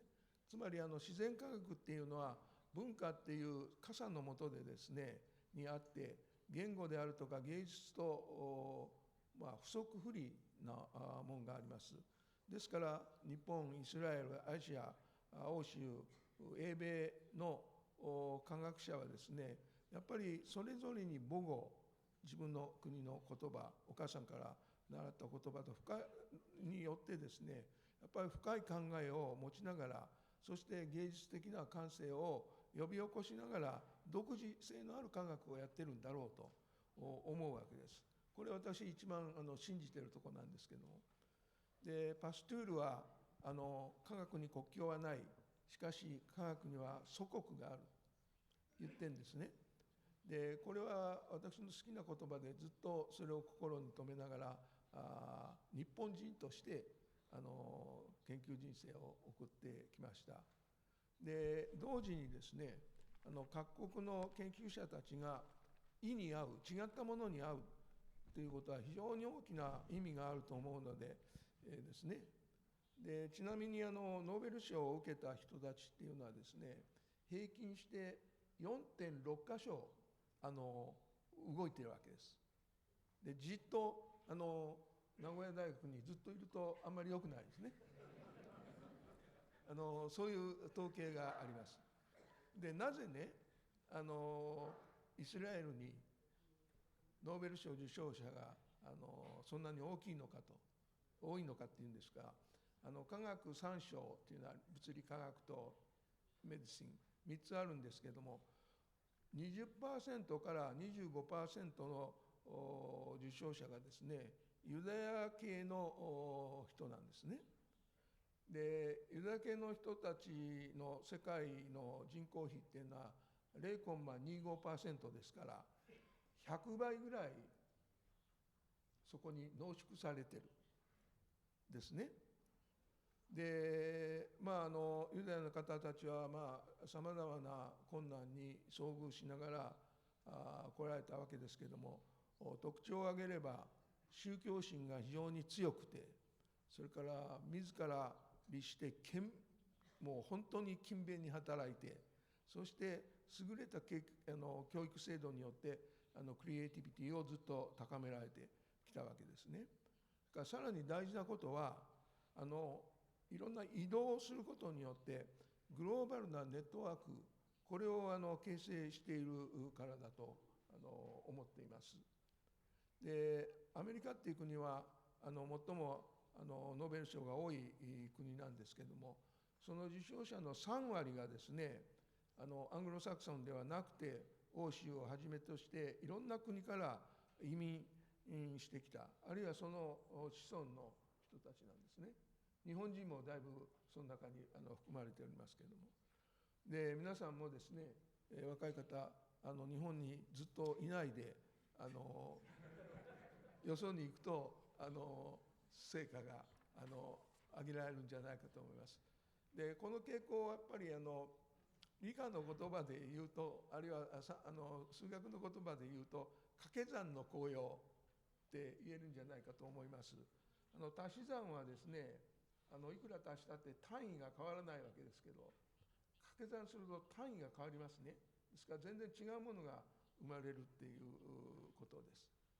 でこのことはね、実はここにたくさん日本人の方が多いと思いますけれども、申し上げたいんですけれども、日本の社会組織っていうのはね、均質なグループからできてるんですね。それはダメで、機能するチームにやっぱり転換する必要があると思うんです。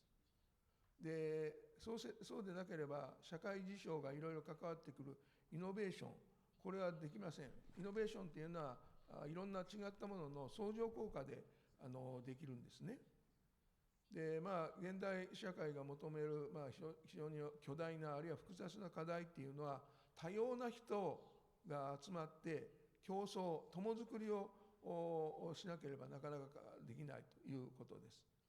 で中心人物の専門能力だけでなくて、どのぐらい異なった人たちを集めることができるということじゃないかと思っています。でグループっていうのはね、何かというと同質の、動物でも同質のものが集まっているのをグループ、日本語で言うと群れっていうね。でつまり自然発生的な生き物が群れです。で一方ですね、特定の目的をやっぱり成し遂げるっていうためにはね、専門性重視のティーム、つまり意図して違った才能を持った人を集めるということが非常に大事であって、こういったものを日本社会は作っていかなければいけない、そんなふうに思っています。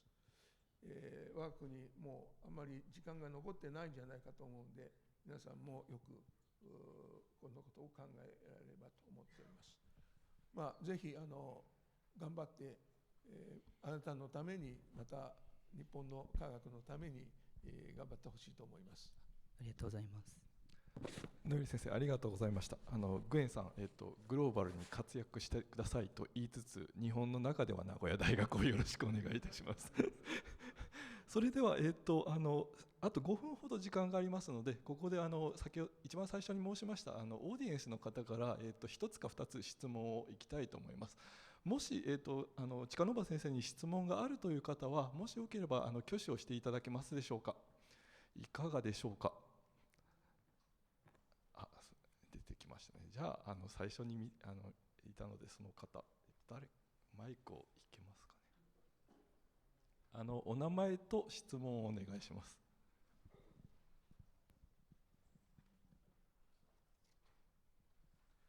I am Junda Yamada, and thank you for your interesting lecture. And I have a question about the combination of the area. And I heard that I heard many people say that the combination will be needed, such as the combination between the medical area and the chemical area. And how about the combination between the engineering area and the medical area?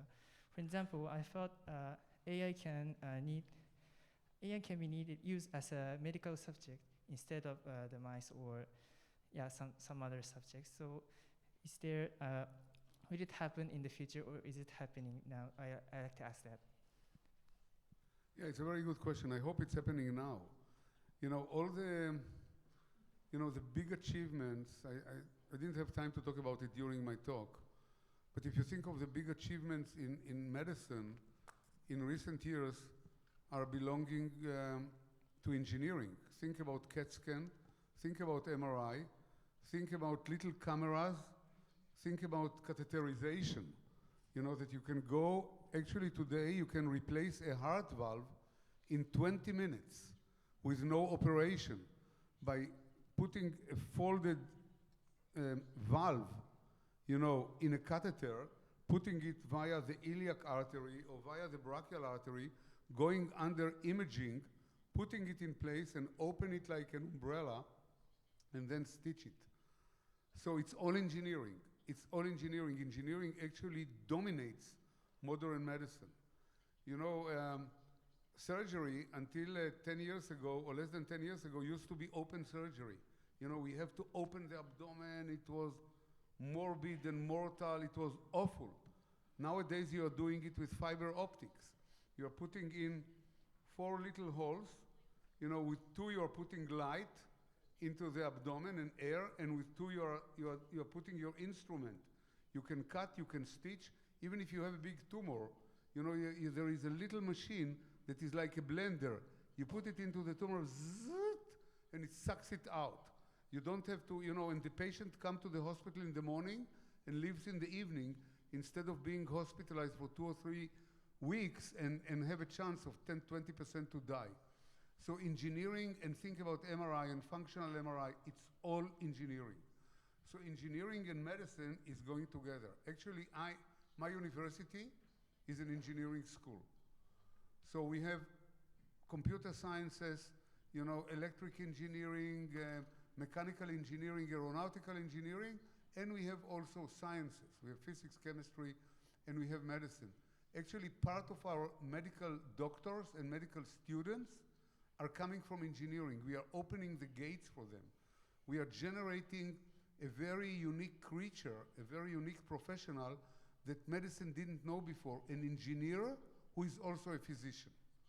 And what they do, they don't go to see patients, but they go to the industry. They go to Philips, they go to General Electric, they go to Siemens, and they develop the new machines, the new devices that is going to serve medicine in the future. I think that the marriage between engineering and medicine is a must marriage. It's not a choice anymore. It's a must marriage. these people will be the developers because they speak two languages. You know, you can take a doctor and you can take an engineer and let them speak, which is okay. But if you have one person that can speak the two languages, this is the ideal product that you can have. And we are making a lot of them. It's happening now. Thank you very much for Dr. Ciechanover. So there is still much more to discuss, but the time has come, so I like to close these sessions. So finally, I like to thank Dr. Ciechanover, Dr. Noyori, and the 5 questioners, and also the audience for a very fruitful discussions. So please give a big round applause. Yeah. Thank you very much.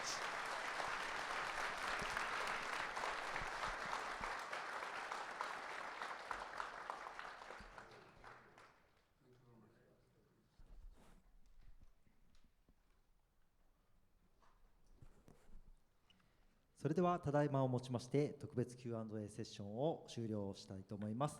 壇上の皆様は、席へお戻りください。ありがとうございました。会場の皆さん、改めて拍手をお願いします。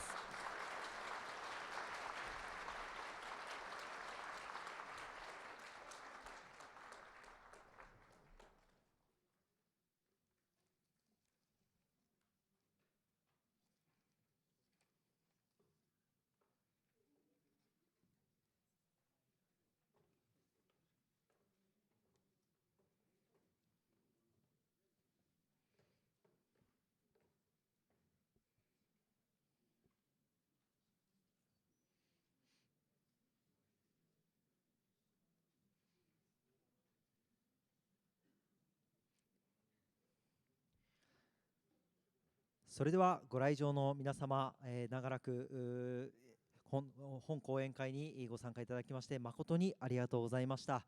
時間が延びてしまい大変申し訳ございませんでしたが、ただいまより最後のご挨拶となります。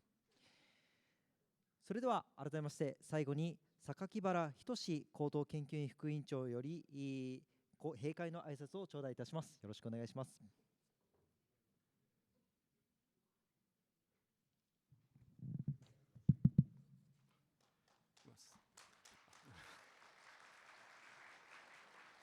本日阿波賀委員長が休養でご不在のため、副委員長の私が代わって、最後に挨拶を申し上げさせていただきます。まずはじめにですね、ブリッジズ2024との共催イベントとして、今回の名古屋大レクチャーにてご講演いただきましたテクニオンイスラエル大学、イスラエル工科大学のチェハノーバー先生に深く感謝を申し上げます。そのレボリューション・オブ・パーソナライズド・メディシンということで、もう今科学技術の発達でですね、調べようと思えば私たちのゲノム配列はいとも簡単にしかも安く調べられる時代になりましたし、さまざまな医療技術、あとiPS 技術をもとにした再生医療とかですね、あとお話もありましたようにゲノム編集という技術も開発されまして、技術的にはもうあらゆることが可能になってきている時代なんだと思います。つまり人類は情報と技術の2つのですね、技術を手に入れたわけなんですが、その上でのパーソナライズドメディシンということで、これからの方向性ですねのその可能性と、あとそれが含む問題点についてさまざまなエピソードも盛り込みながらお話しいただきました。今日この場にはですね、非常に幅広い世代の方にお越しいただいているんですけども、全ての方にですね深く理解いただけたんではないかと思います。私も非常に感銘を受けました。で、またこのようなですね素晴らしい国際企画を共催いただきました宇部モラベッツ様をはじめとするインターナショナルピースファウンデーションの皆様に深く感謝をしたいと思います。またですね、今回特別企画といたしましてこの Q&A セッションをしました。非常に私も面白く聞かせていただいたし大成功だったと思うんですけれども、モデレーターとして司会をいただきました医学研究家の鈴木博先生、そしてですね何よりも登壇してさまざまな質問ディスカッションをしてくれた高校生大学院生の皆さんにも深く感謝をいたします。でまたこのセッションにはですね名古屋大学の特別教授でおられる野より良二先生にもスペシャルゲストとして、ご登壇、ご参加いただきました。で実は今回の名古屋大レクチャーですけれども、野より先生と、そのインターナショナルピースファウンデーションとの、やり取りの中でですね、このような、企画が、実現したという、そういった経緯がございます。野より先生にはこのことも含めまして厚くお礼を申し上げます。はい、で、その最後に、なりましたけれども、本日、ここに、ご参加いただいたすべての皆様に感謝をいたしまして、またですね、私たち高等研究員、この名古屋大レクチャー、またですね、新しい企画等、来年度以降も実施していきますので、またですね、皆様と来年以降、再びお目にかかる機会を楽しみにしながら、会を閉じさせていただきたいと思います。本日は本当にどうもありがとうございました。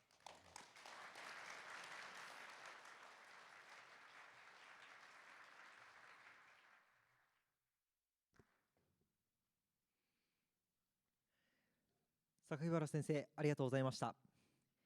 以上をもちまして、名古屋大学レクチャーブリッジズ新薬開発の新しい形を目指してを終了いたします。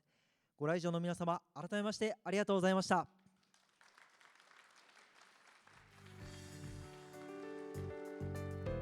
お帰りの際、レシーバーのご返却をお忘れなくよろしくお願いします。